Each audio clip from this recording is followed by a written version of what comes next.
நேற்றைய தினத்திலே நான் உங்களுக்கு சொன்னேன், இயேசு கிறிஸ்து இந்த பூமிக்கு எல்லா மனுஷர்களுக்காகவும் அவர் ஒரு பாலகனாய் இந்த பூமியிலே பிறந்து சிலுவையிலே மரித்து மறுபடியும் உயிரோடு கூட எழுந்து ரட்சிப்பு என்கிற அந்த மிகப்பெரிய ஆசீர்வாதத்தை அவர் நமக்கு உருவாக்கி வைத்திருக்கிறார். ஆனால் இந்த இயேசு சிலுவையிலே மரிக்கும் போது அவர் கடைசியாய் சொன்ன வார்த்தை எல்லாம் முடிந்தது என்று சொன்னார். எல்லாம் முடிந்தது என்று சொல்லிவிட்டு உயிரோடு கூட எழுந்த பின்பு முதலாய் சந்தித்த மகதலேனா மரியாளை பார்த்து, நான் என் பிதாவினிடத்திற்கு ஏறி போகிறேன் என்று சொல்லிவிட்டு மேலே போனவர் மறுபடியும் ஒரு விசை 40 நாட்களுக்காக இந்த பூமிக்குள் வந்தார். எல்லாம் முடிந்தது என்று சொன்னாரே, நான் ஏறி போகிறேன் என்று சொன்னாரே, 50வது நாளைக்கு பிறகு பரிசுத்த ஆவியானவர் வரப்போகிறாரே, இதற்கு இடையிலே ஏன் இன்னொரு முறை 40 நாட்கள் இயேசு இந்த பூமியிலே வந்து கிரியை செய்ய வேண்டும் என்பதை நான் உங்களுக்கு சொல்வதற்கு நான் முயற்சி செய்தேன். அதுல தான் சுவிசேஷத்தினுடைய அவசியம். அதை எப்படி நாம் புரிந்து கொள்வது என்பதற்கு அது ஒன்றே நமக்கு போதுமானது. ஏனென்றால் இந்த 12 சீஷர்களை மாத்திரமல்ல, இயேசு தெரிந்தெடுத்து வைத்திருந்த 500 பேரை, 500 பேருக்கும் அதிகம் என்று வேதம் சொல்லுகிறது. இந்த 500 பேருக்காக அந்த 40 நாட்களை ஆண்டவர் அவர்களோடு கூட இருந்து செலவழித்தார். காரணம் என்ன தெரியுமா? இந்த சுவிசேஷத்தை உலகம் முழுவதும் கொண்டு செல்ல வேண்டும். அல்லேலூயா. தன்னுடைய திட்டத்தை நிறைவேற்றி பிதாவினுடைய சித்தத்தை சொல்லிக் கொடுப்பதற்கு 3.5 வருடங்கள் செலவழித்த பிறகும் இந்த 40 நாட்களை இந்த சுவிசேஷ ஊழியத்தை இவர்கள் எடுத்து சென்றாக வேண்டும். இந்த அருட்பணி தரிசனத்தை பூமியின் கடைசி பரியந்தம் இவர்கள் கொண்டு செல்ல வேண்டும் என்பதற்காய் அந்த 40 நாட்கள் இயேசு மறுபடியும் இந்த பூமியிலே இருந்து உயிர்த்தெழுந்த இயேசுவாய் அவர் கிரியை செய்தார். இந்த அருட்பணி தரிசனத்திற்கு வரக்கூடிய 4 தடைகள், இந்த அருட்பணி தரிசனத்தை குறித்து நாம் தெரியாதவர்கள் அல்ல, இந்த மிஷனரி தரிசனத்தை குறித்து நாம் கேள்விப்படாதவர்கள் அல்ல. ஏனென்றால் நம்ம ஊருக்கு பக்கத்துல தரங்கம்பாடியா இருக்கட்டும், இந்த புறத்திலே பழைய திருச்சி மாவட்டத்தினுடைய ராமநாதபுரமா இருக்கட்டும், மணப்பாறையா இருக்கட்டும், மதுரையா இருக்கட்டும், சுற்றிலும் மிஷனரிகள் வந்து உருவாக்கின ஏராளமான கல்லூரிகள் இன்றைக்கும் அவர்கள் பெயரிலே இருக்கிறது. அது நமக்கு சாட்சி சொல்லிக்கொண்டே இருக்கிறது. பிஷப் ஹீபர் அவர்களாய் இருக்கட்டும், அங்கே இருக்கக்கூடிய ராபர்ட் டி நொபலி மதுரையை சேர்ந்தவராய் இருக்கட்டும், அல்லது ஸ்மார்ட்ஸ் ஐயராய் இருக்கட்டும், அல்லது இங்கே வந்த சீகன் பால்க் அவர்களாய் இருக்கட்டும், இவர்கள் எல்லாரும் நமக்கு சொல்லிக்கொண்டே இருக்கிற காரியம், அங்கே அவர்களுடைய உள்ளத்திலே இந்த மிஷனரி தரிசனம் விழுந்ததினாலே தான் அவர்கள் இருந்த தேசத்தை விட்டு, அவர்கள் இருந்த பட்டணத்தை விட்டு, அவர்கள் இருந்த நாடுகளை விட்டு அவர்கள் இங்கே வந்தார்கள். அல்லேலூயா. ஒரு முறை நான் தெற்கு ஜெர்மனி பகுதியிலே சென்ட் ஸ்டீஃபனூஸ் சபைகளினுடைய பெந்தேகோஸ்தே கன்வென்ஷனிலே பிரசங்கம் பண்ண போயிருந்தேன். அப்பொழுது அங்கே இருந்த நண்பர் என்னிடத்திலே சொன்னார், இந்த கூட்டங்கள் முடிஞ்ச பிறகு நான் உன்னை இங்கே இருக்கக்கூடிய காடு வழியாய் நான் கூட்டிட்டு போவேன்னு சொன்னார். நான் கேட்டேன், அந்த காட்டுக்கு என்ன பெயர்? நாம இப்ப பர்த்டே செலிப்ரேஷன்ல அந்த பெயர்ல உள்ள கேக்க தான் அதிகமா வெட்டுறோம். என்ன காடு? Black forest. நாம சொல்றது இது உண்மையான பிளாக் ஃபாரஸ்ட் கேக்கா நமக்கு தெரியாது. ஆனா உண்மையான பிளாக் ஃபாரஸ்ட் தெற்கு ஜெர்மனிக்கும் சுவிட்சர்லாந்துக்கும் இடையில உள்ள பகுதிகளில் மிக அடர்ந்த காடு. அங்கே உள்ள தேன், அங்கே உள்ள காரியங்கள் மிக ஆச்சரியமாய் இருக்கும். ஒரே நேரத்தில் இந்த பக்கத்திலே சூரியன் மறைவதை பார்க்கலாம், இந்த பக்கத்திலே நிலா வருவதை பார்க்க முடியும். ரெண்டும் ஆச்சரியமான சம்பவங்கள் நடந்த இடம். அப்பொழுது அவர் சொன்னார், இந்த ஊரை சேர்ந்த ஒருவர் உங்க ஊருக்கு வந்திருந்தார். நான் கேட்டேன், யார்? சீகன் பால்க். அவர் அப்படிப்பட்ட அழகான அந்த தெற்கு ஜெர்மனி பகுதியை சேர்ந்தவர். அங்கு நல்ல சூழ்நிலை, இவ்வளவு டஸ்டி ஏரியா கிடையாது, சுத்தமா இருக்கும், எல்லா வசதியும் இருக்கும். அவருக்கு படிப்பு இருக்குது, எல்லாம் இருக்கிறது, நல்ல சந்தோஷமா அங்கே இருந்திருக்கலாம்.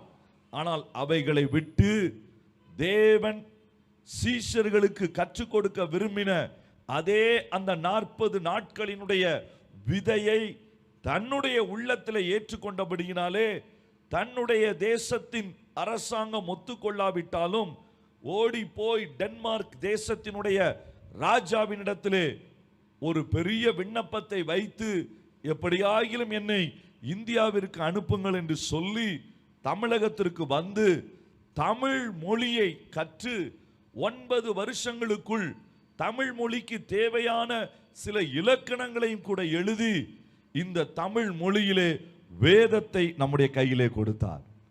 எவ்வளவு ஆச்சரியமான காரியங்கள்! இதை கேள்விப்பட்டு, இவருடைய வாழ்க்கையை கேள்விப்பட்டு அநேகர் வந்தார்கள். ராமநாதபுரமா இருக்கட்டும், மதுரையா இருக்கட்டும், அல்லது இந்தியாவினுடைய தமிழகத்தினுடைய முக்கியமான நகரங்களா இருக்கட்டும், மிஷனரிகளுடைய கால் படாத இடம் இல்லை என்று சொல்லலாம். ஆபிரகாம் நீல் என்று சொல்லுகிற ஒரு பெரிய தேவ மனிதன் இப்படி சொன்னார்: எந்த இடத்திலே ஏழை ஜனங்கள் மேலே வந்திருக்கிறார்கள், எந்த இடத்திலே ஒடுக்கப்பட்ட ஜனம் வாழ்க்கையை பெற்றிருக்கிறது, எந்த இடத்திலே இருள் ஜனங்களின் மேலே இருந்த இருள் மூட நம்பிக்கை விலகி இருக்கிறது, அந்த இடத்தை தோண்டி பாருங்கள், ஒரு மிஷனரியின் கல்லறை இருக்கும்.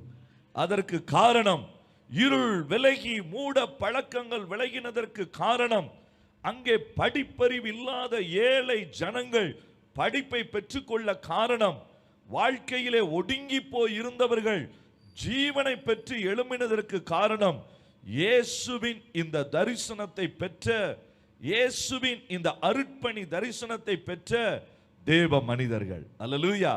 ஆகவேதான் அதே இடங்களிலே நாமும் எழும்ப வேண்டும் என்று சொல்லி திருச்சிக்கு ஆண்டவர் நமக்கு மறுபடியும் ஞாபகப்படுத்துகிற விதத்திலே இந்த கூட்டங்களை ஒழுங்கு செய்திருக்கிறார். ஆனால் இதை அறிந்திருந்தாலும் இதற்கு வரக்கூடிய 4 தடைகள், அதைத்தான் ஏசாயா 52 பார்த்தோம். நீ சமாதானத்தை சொல்லி அறிவிக்க வேண்டிய உன் அழகான பாதங்கள், ஆனால் அது போக விடாமல், அந்த பாதங்களை போக விடாமல் தடுக்கிற 4 காரியங்களை நேற்றைய தினத்திலே நாம் பார்த்தோம். உயிர்த்தெழுந்த இயேசு அந்த தடைகளை மாற்றி முன்னேற செல்ல உதவி செய்கிறவர். அல்லேலூயா! இயேசு ராஜா முன்னே செல்லும் பொழுது எந்த தடைகளையும் நாம் தாண்ட முடியும், எப்படிப்பட்ட இடங்களையும் நாம் தாண்டி செல்ல முடியும். நம்முடைய ஒரே ஒரு நோக்கம், என்ன நோக்கம்?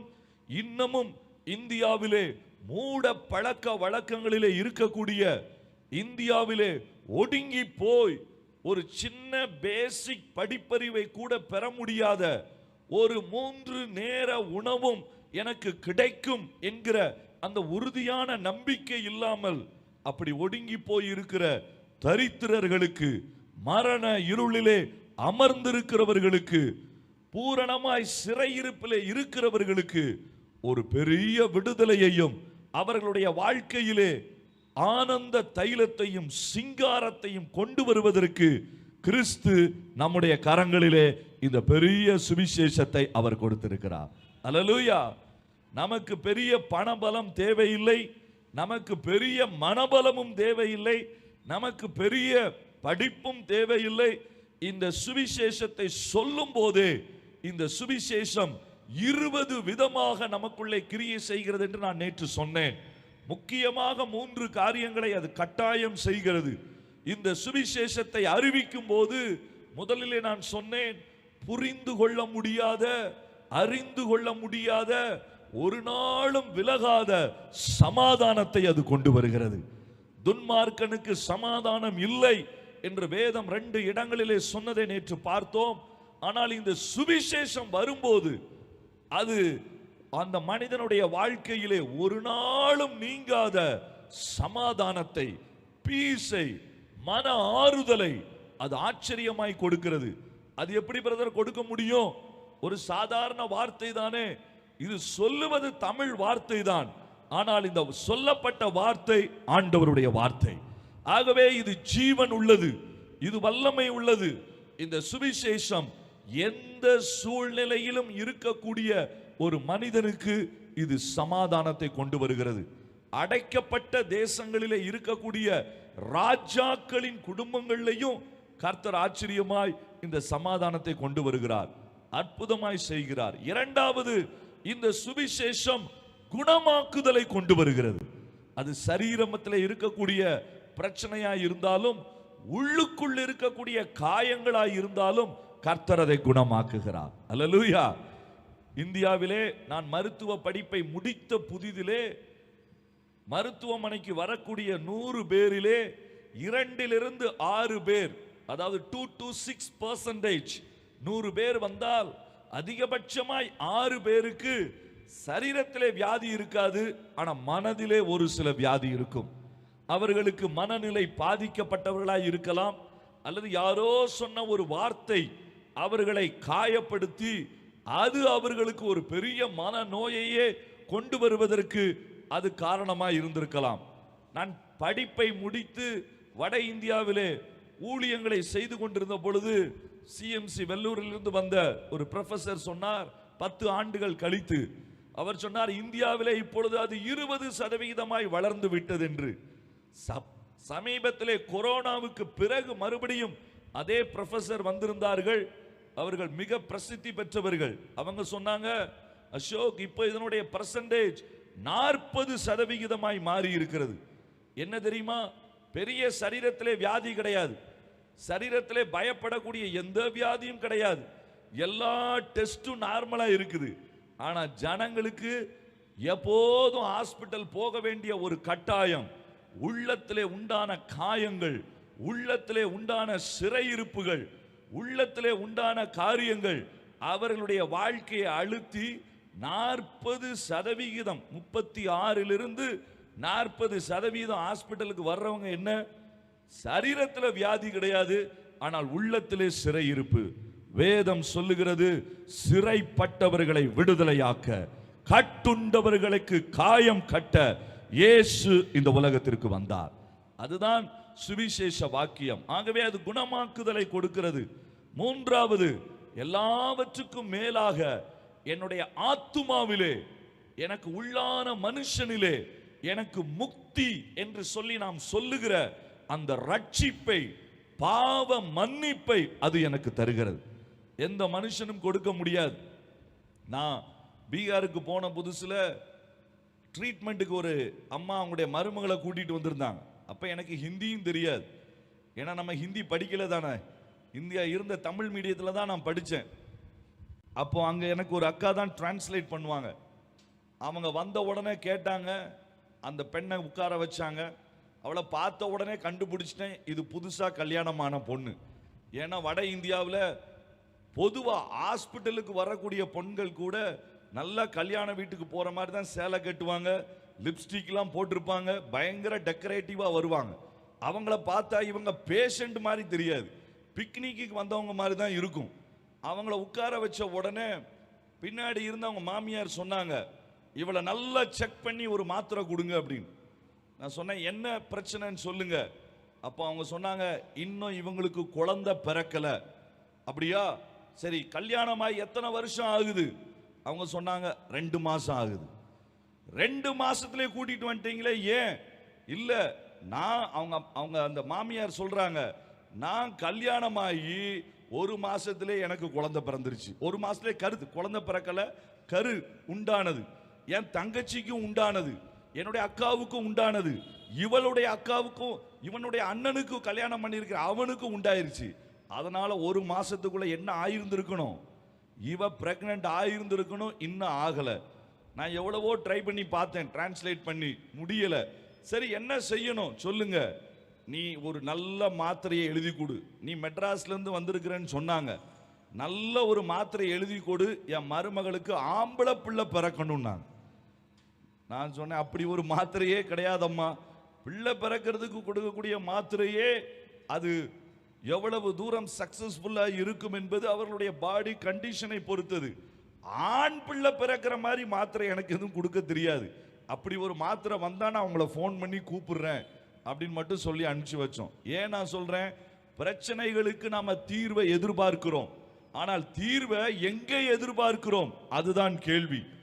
இயேசு கிறிஸ்துவின் இடத்திலே ஒருவேளை சமாதானத்திற்கு மாத்திரமல்ல, வியாதிகள் குணமாவதற்கு மாத்திரமல்ல, பிசாசின் பிடியிலிருந்து விடுவிக்கப்படுவதற்கு மாத்திரமல்ல, இயேசு கிறிஸ்துவின் இடத்திலே பாவ மன்னிப்பை பெற்று பரிசுத்தமாய் வாழ்வதற்கு, ஆத்தும மீட்பை பெற்று வாழ்வதற்கு, ரட்சிப்பை அனுபவித்து வாழ்வதற்கு இயேசு இந்த சுவிசேஷத்தை தந்தார். அல்லேலூயா. இந்த அருட்பணி தரிசனத்தினுடைய முக்கியமான காரியம் இதுதான். அதனால்தான் இயேசு உயிரோடு கூட எழுந்த பிறகும் கூட பரிசுத்த ஆவியானவர் இன்னும் 50 நாட்களிலே வந்து காரியங்களை செய்ய போகிறார் என்ற போதிலும் கூட ஆண்டவர் 40 நாட்கள் சீஷர்களோடு கூட தங்கி இருந்து அவர்களை உருவாக்கினார். அவர்களுடைய வாழ்க்கையிலே காணப்பட்ட 4 தடைகளை உடைத்து கர்த்தர் அவர்களை உருவாக்கினார். அவர்களை கொண்டு எல்லா தேசங்களிலும் நம்முடைய தமிழ்நாட்டிற்கும் வருவதற்கு ஆண்டவர் கிருபை செய்தார். இன்றைக்கு அதனுடைய 2வது பகுதியை நாம் பார்க்க போகிறோம். இந்த சுவிசேஷத்தை செய்யக்கூடியவர்கள் யார்? இந்த சுவிசேஷத்தை யார் செய்ய வேண்டும்? ஆண்டவர் விரும்பின காரியம். கர்த்தர் யாரை பயன்படுத்துகிறார்? சுவிசேஷத்தினுடைய அதிகாரத்தை ஆண்டவர் யாருக்கு கொடுக்கிறார்? நமக்கு எல்லாருக்குமே தெரியும். ஒவ்வொரு காரியத்தையும் ஒவ்வொரு வேலையும் நம்ம செய்யறதற்கு அதற்கு ஏற்ற நபர்களுடைய கைகளில் தான் நாம் அந்த வேலையை கொடுப்போம். உதாரணமா ஒரு நல்ல டீச்சரா இருக்கிற ட்ரைனிங் எடுத்தவங்க கையில தான் பள்ளிக்கூடத்தில் அவங்க ஆசிரியரை அவங்களை நியமிப்பாங்க. இதுல எந்த சந்தேகமுமே இல்லை. அதற்கென்று பயிற்சி பெற்றவர்கள், அதற்கென்று தன்னை ஆயத்தப்படுத்தினவர்கள், அவர்கள் கையில தான் அதை கொடுப்பாங்க. அதுக்கு நிறைய செக் பண்ணுவாங்க, நிறைய காரியங்கள், நிறைய இன்டர்வியூ நடக்கும். இப்போ உள்ள காலங்களில் பிள்ளையை நீங்க ஸ்கூல்ல போய் சேர்க்க போனாலே உங்களுக்கு தெரியும். முன்னாடியெல்லாம் எல்கேஜி யூகேஜிக்கு நம்ம வீட்டில இருந்து வந்து கூட்டிட்டு போவாங்க பிள்ளையை ஸ்கூலுக்கு அனுப்புன்னு. இப்ப எல்கேஜி ஃபார்ம் வாங்குறதுக்கே அப்பா தாத்தான்னு வரிசையில் நிற்க வேண்டிய ஒரு கட்டாயம். அதுக்கப்புறம் அம்மா அப்பாவுக்கே இன்டர்வியூ நடத்துறாங்க. உங்க பிள்ளை படிக்கணும்னா நீங்க படிச்சிருக்கணும் என்று சொல்லி ஆயத்தப்படுத்துறாங்க. ஏராளமான விஷயங்கள் நம்ம முன்னேறி கொண்டு போகிறோம். இயேசு இந்த சுவிசேஷத்தை சொல்லுவதற்கு, இந்த மிஷனரி அருட்பணியை செய்வதற்கு யாரை தேடுகிறார்? எப்படிப்பட்ட நபர்களை தேடுகிறார்? அதைத்தான் இன்றைக்கு உங்களோடு கூட நான் காண்பிக்க போகிறேன். ஏனென்றால் இது மிகுந்த அதிகாரம் உள்ளது. சுவிசேஷம் வானத்திலும் பூமியிலும் இயேசுவின் நாமத்தை அன்றி வேறு ஒரு நாமம் கொடுக்கப்படவில்லை. இந்த சுவிசேஷ வசனத்தை எங்கே பிரசித்தப்படுத்துகிறார்களோ அங்கே ஆண்டவருடைய பிரசன்னம் கிரியை செய்கிறது. ஆகவே அப்படிப்பட்ட காரியத்தை செய்வதற்கு ஆண்டவர் யாரை பயன்படுத்துகிறார்? பொதுவாக ஆண்டவர் என்னை பயன்படுத்த வேண்டும் என்று நாம் எல்லாருமே விரும்புகிறோம். We all want that God should use us. எத்தனை பேர் விரும்புகிறோம்? நிச்சயமா எல்லாரும் நம்ம விரும்புகிறோம். ஆண்டவர் என்னை பயன்படுத்த வேண்டும், ஆண்டவர் என் பிள்ளைகளை பயன்படுத்த வேண்டும், ஆண்டவர் என்ன பிளஸ் பண்ணி என் மூலமா காரியங்களை செய்யணும், ஆண்டவர் ஏன் மூலமாய் கிரியைகளை நடப்பிக்க வேண்டும். எல்லாருமே நாம் விரும்புகிறோம். வேதத்திலே ஆண்டவர் எப்படி இந்த காரியங்களை செய்தார்? வேதத்திலே ஆண்டவர் எப்படி இந்த காரியங்களை நிறைவேற்றி கொடுத்தார்? ஆதி நாட்களிலே ஆண்டவர் எப்படி காரியங்களை நிறைவேற்றினாராம்? வாசிக்கலாம். எபிரேயருக்கு எழுதின நிருபம் 1வது அதிகாரம் 1வது வசனத்தை வாசிக்கலாம். ஆதி நாட்களிலே ஆண்டவர் எப்படி, யார் மூலமாய் தன்னுடைய காரியங்களை நிறைவேற்றினார்? பூர்வ காலங்களில் பங்கு பங்காகவும் வகை வகையாகவும் தீர்க்கதரிசிகள் மூலமாய் பிதாக்களுக்கு திருவுளம் பற்றின தேவன். பூர்வ காலங்களிலே தீர்க்கதரிசிகள் என்று சொல்லி அழைக்கப்படுகிற ஆண்டவருடைய விசேஷித்த தாசர்களை கொண்டு ஆண்டவர் கிரியை செய்தார். the prophets என்று சொல்லுகிறோம். தீர்க்க தரிசன வரத்தை பெற்றவர்கள், பரிசுத்த ஆவியினால் ஏவப்பட்டு காரியங்களை செய்கிறவர்கள், இவர்களை கொண்டு ஆண்டவர் கிரியை செய்தார். ஆனால் காலத்தின் அடிப்படையில் நீங்க பார்த்தீங்கன்னா ஆண்டவர் முதலாவது ஆசாரியர்களை எழுப்பினார். அல்லேலூயா. பிரதான ஆசாரியனாக அங்கே ஆரோனை ஆண்டவர் எழுப்பி அவனையும் அவனுடைய வம்சத்தையும் பார்த்து சொன்னார், நீங்கள் தான் ஆண்டவருக்கு முன்பாய் பலி செலுத்துகிற வேலையை செய்ய வேண்டும். வேறு யாருக்கும் அந்த வாய்ப்பு கிடைக்கவில்லை. அந்த கோத்திரத்திலே பிறந்திருந்தாலும், அந்த குடும்பத்திலேயே பிறந்திருந்தா கூட ஆரோனுக்கு தம்பியாய் இருந்தா அது கிடைக்காது. ஆரோனினுடைய சந்ததியாய், நேரடி சந்ததியாய் இருந்தால்தான் பிரதான ஆசாரியனாய் மாற முடியும். இல்லாவிட்டால் அந்த வாய்ப்பு கிடைக்காது. மற்ற ஆசாரியர்களாக, லேவியராக, அசிஸ்டன்ட் வேலைகளை அவங்க செய்யலாம். இதுதான் ஆண்டவர் ஆரம்பத்திலே கொண்டு வந்த ஒரு காரியம். அவர்களை எண்ணெயினால் அபிஷேகம் பண்ணி அவர்களுக்கென்று விசேஷித்த காரியங்களை கொடுத்து ஆண்டவர் பயன்படுத்தினார். அதற்கு பிறகு ஆண்டவர் கொண்டு வந்த நபர் யார் தெரியுங்களா? ராஜாக்களை ஆண்டவர் கொண்டு வந்தார். யாரை கொண்டு வந்தார்? ராஜாக்களை. ஏனென்றால் தேசத்தை உருவாக்கினார். தேசத்தை உருவாக்கின ஆண்டவர் அதை நடத்துவதற்கு ராஜாக்களை கொண்டு வந்து அந்த ராஜாக்களின் மூலமாய் காரியங்களை ஆண்டவர் நடத்த ஆரம்பித்தார். சவுலிலிருந்து ஆரம்பித்து கிட்டத்தட்ட 39-40 ராஜாக்களை கர்த்தர் எழுப்பினார். வித்தியாசமான ராஜாக்கள். சிலர் நன்றாக ஆண்டவருடைய வேலையை செய்தார்கள், சிலர் ஆண்டவருடைய எதிர்பார்ப்பின்படி செய்யவில்லை. அப்படி வகை வகையாய் நாம் அவர்களை பிரிக்க முடியும். அப்படிப்பட்ட 39 அல்லது 40 ராஜாக்களை ஆண்டவர் எழுப்பி பயன்படுத்தினார். ஆனால் அதற்கு பிறகு ஆண்டவர் இந்த தீர்க்கதரிசிகளை எழுப்ப ஆரம்பித்தார். ஆரம்பத்திலே ஆசாரியர்கள், the priest, அவர்களை எழுப்பினார். இரண்டாவது ராஜாக்கள், the princes, அவர்களை எழுப்பினார். மூன்றாவது the தீர்க்கதரிசிகள், the prophets, இவர்களை ஆண்டவர் எழுப்பினார். இந்த மூன்று வித்தியாசமான கூட்டத்தை தாண்டி சில இடங்களிலே தலைவர்களை, the leaders, அவர்களையும் ஆண்டவர் எழுப்பி, the people leaders, அவர்களை எழுப்பி ஆண்டவர் தன்னுடைய வேலையை செய்தார். இதுதான் பழைய ஏற்பாட்டு நாட்களிலே ஆண்டவர் செயல்பட்ட விதம். பழைய ஏற்பாட்டு நாட்களிலே எல்லாரும் ஆண்டவருடைய வேலையை செய்ய முடியாது. எல்லாரும் நினைத்ததை போல காரியங்களை செய்ய முடியாது. அதற்கென்று தேறினவர்கள், அதற்கென்று ஆண்டவர் அழைத்தவர்கள். அதனால்தான் வசனம் சொல்லுகிறது, ஆரோனை போல அழைக்கப்பட்டால் ஒழிய ஒருவனும் இந்த ஊழியத்தை செய்ய முடியாது. கர்த்தர் அழகாய் இதை சொல்லுகிறார். கர்த்தரே சூஸ் பண்ணாரு, இன்னார் தான் வேண்டும், இவர் தான் வேண்டும். இன்டர்வியூ, செலக்ஷன், முழு HR டிபார்ட்மெண்ட் ஆண்டவருடைய கரத்தில் இருந்துச்சு. யார் எதுவும் ரெக்கமெண்டேஷனும் கொடுக்க முடியாது. எனக்கு பதிலாக இவரை வச்சுக்கோங்கன்னு சொல்ல முடியாது. கர்த்தரே செலக்ட் பண்ணாரு. எங்க ஆண்டவருடைய ஜனங்கள் வாஞ்சியா இருந்தார்களோ, எப்படிப்பட்டவர்கள் இருந்தார்களோ, கர்த்தர் அவர்களை பிக்கப் பண்ணி அழகாய் பயன்படுத்தினார். சாதாரண மக்களை பயன்படுத்தினார். வல்லமையான காரியங்களை ஆண்டவர் செய்தார். ஆனால் அதை தாண்டி புதிய ஏற்பாடு வந்த பிறகு ஆண்டவர் இந்த பிரதான ஆசாரியர், இந்த ராஜாக்கள், இந்த தீர்க்கதரிசிகள், இந்த தலைவர்கள் என்று தனியாக ஆண்டவர் செய்வதற்கு பதிலாக அவர் என்ன செய்தார்? வாசிக்கலாம். வெளிப்படுத்தின விசேஷம் 1வது அதிகாரம், வெளிப்படுத்தின விசேஷம் 1வது அதிகாரம் 6வது வசனத்தை வாசிக்கலாம். நம்மிடத்தில் அன்பு கூர்ந்து, நம்மிடத்திலே அன்பு கூர்ந்து, வார்த்தையை நல்லா கவனிங்க. உங்களையும் என்னையும் இயேசு நேசித்ததினாலே, பழைய ஏற்பாட்டிலே இருந்த பரிசுத்தவான்களை காட்டிலும் நம்மை அதிகமாய் நேசித்ததினாலே, நம்மிடத்திலே அன்பு கூர்ந்ததினாலே அவர் என்ன செய்தாராம்? தமது இரத்தத்தினாலே நம்முடைய பாவங்கள் அற நம்மை கழுவி, நம்முடைய பாவங்கள் அற நம்மை கழுவி, தம்முடைய பிதாவாகிய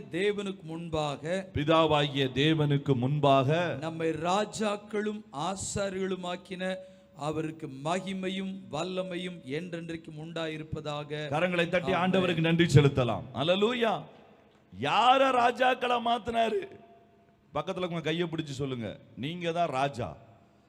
பிரதர், நான் வீட்டுல கூஜா பிரதர், ராஜாவா? எங்க பிரதர் நீங்க சொல்றீங்க? நம்மள ஒரு பொருட்டா மதிக்க கூட மாட்டேங்கிறாங்க. பொதுவா நிறைய பேர் சொல்லுவாங்க, என் மனைவி என்னை மதிக்கவே மாட்டேங்கிறா. நான் ஒரு பிரதர்கிட்ட கேட்டேன், உங்க மனைவி உங்களை ராஜா மாதிரி மதிக்கணுமா? பிரதர், அப்படி நடந்தா நான் எவ்வளவு சந்தோஷப்படுவேன். அப்ப நீங்க அவங்கள ராணி மாதிரி வச்சுக்கோங்க. இப்பயே வைக்க முடியலையே பிரதர், அவளை சாதாரண ஆளுன்னு சொன்னாலே நம்மளை கண்ட்ரோல் பண்ண முடியல, நீங்க ராணி மாதிரி வைக்க சொல்றீங்களே. முடியாதே பிரதர், ரொம்ப கஷ்டமே. நிறைய நேரங்களில் நம்ம யோசிக்கிறோம், நம்மளை யார் பிரதர் மதிக்கிறா, நம்மளை யார் பிரதர் ஏற்றுக்கொள்ளுகிறா. ஏன்னா நாம பார்க்கிற விதம் நம்மை நாமே நிறைய நேரங்களிலே குறைவாய் பார்க்கிறோம், நம்மை நாமே சுருங்கிய விதத்திலே பார்க்கிறோம். ஆனால் ஆண்டவருடைய இரத்தத்தினாலே நீங்கள் கழுவப்பட்டிருந்தா வேதம் என்ன சொல்லுகிறது? உங்களை ராஜாவாய் அவர் மாற்றி இருக்கிறார். அல்லேலூயா. அதனால பக்கத்துல உங்க மறுபடியும் இன்னொரு தடவை கை கொடுத்து சொல்லிருங்க, உங்களை நீங்களே கண்ணாடியில பார்க்கிற மாதிரி பார்க்காதீங்க, கர்த்தர் கழுவுன மாதிரி பாருங்க. அல்லேலூயா. கர்த்தர் ரத்தத்தினால கழுவிட்டதுனால இந்த கூஜா இப்ப ராஜாவா மாறிடுச்சு. அல்லேலூயா. இப்ப கல்யாணத்துல போகும் பொழுது, ஒரு நாள் ஒரு கல்யாணத்திற்கு நான் நடத்தி வைக்க போயிருந்தேன். அந்த கல்யாணத்துல அந்த பையன் பொண்ணு வரும்பொழுது மாப்பிள்ளை அந்த பொண்ணை ஒரு மாதிரியா திகச்சு போய் பார்த்துக்கிட்டு இருந்தான்.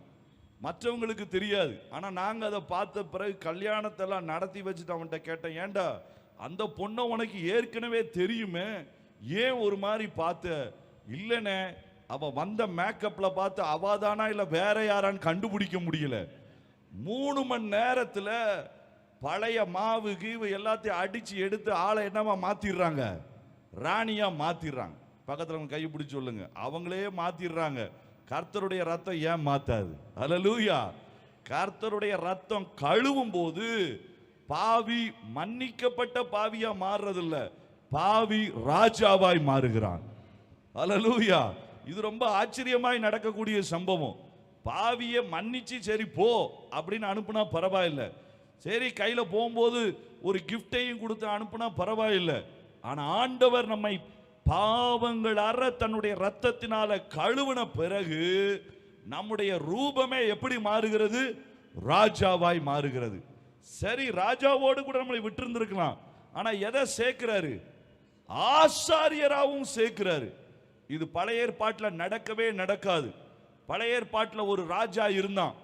அந்த ராஜா ஆசாரியன் செய்கிற வேலையை நான் ஏன் செய்யக்கூடாது, நானும் அதே வேலையை செய்வேன் சொல்லி அந்த ராஜா செய்தான். வேதம் அந்த 2 ராஜாக்கள் இந்த வேலைகளை செஞ்சாங்க. ஒன்று இஸ்ரவேலினுடைய முதல் ராஜா சவுல். சாமுவேல் வர்றதற்கு லேட்டான உடனே, நான் பெரிய ராஜா, ஆசாரியன் என் கீழே தான் இருக்கிறான், அதனால நான் பெரிய ஆளு, அவன் வேலையும் சேர்த்து நான் செஞ்சிருவேன். இது என்ன பெரிய விஷயம், பலி கொடுக்க எனக்கா தெரியாது, எத்தனை ஆடை நாங்க வெட்டியிருப்போம், எவ்வளவு காரியங்களை செஞ்சிருப்போம் என்று சொல்லி தான் ராஜா. ஆனால் ஆசாரியனுடைய வேலையை ஒரே ஒரு முறைதான் செய்தான். வேதம் சொல்லுகிறது, கர்த்தர் அவனை தள்ளினார். பழைய ஏற்பாட்டில் பெரிய முதல் ராஜாவன், ஆனாலும் ஆசாரிய வேலையை செய்ய முடியாது. ஏன்னா ஆசாரிய வேலைக்கு தனியாய் கர்த்தர் ஆட்களை வைத்திருந்தார். அல்லேலூயா. ஆனா இங்க பாருங்க, பாவியா இருந்த நம்மள, புறஜாதியா இருந்த நம்மள, தேவனுடைய சமூகத்திலிருந்து தூரமா இருந்த நம்மள கழுவுனது மட்டுமல்ல, ராஜா வேலையும் நம்ம செய்ய முடியும், ஆசாரியனுடைய வேலையும் செய்யக்கூடிய விதத்துல அவருடைய ரத்தம் நம்மை கழுவினது. இப்ப பக்கத்துல உங்க கையை பிடிச்சு சொல்லுங்க, டபுள் ப்ரமோஷன்.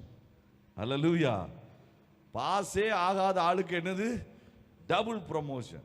35 மார்க்குக்கே முழங்கால் போட்டாதான் வரும். அதுலயும் சில பேர் எழுதுவாங்க, என்னுடைய ஃப்ரெண்ட்ஸை நான் சென்ட் மேரி ஸ்கூல்ல படிக்கும்போது பார்த்துருக்கிறேன். அவன் கடைசி பக்கத்துல எல்லாம் எழுதிட்டு PTOன்னு எழுதுவான், பின்னால் திரும்பி பார்க்கவும், please stand the other side.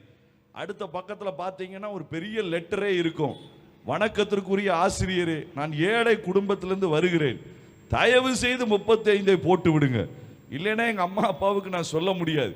பெரிய லெட்டர் இருக்கும். அந்த லெட்டரை எழுதுற நேரத்துக்கு 2 கேள்வி படிச்சிருந்தா 40 மார்க் எடுத்திருக்கலாம். ஆனா அப்படித்தான் நம்ம வாங்கக்கூடிய ஆட்கள். நம்முடைய ஆவிக்குரிய சூழ்நிலை அவ்வளவுதான்.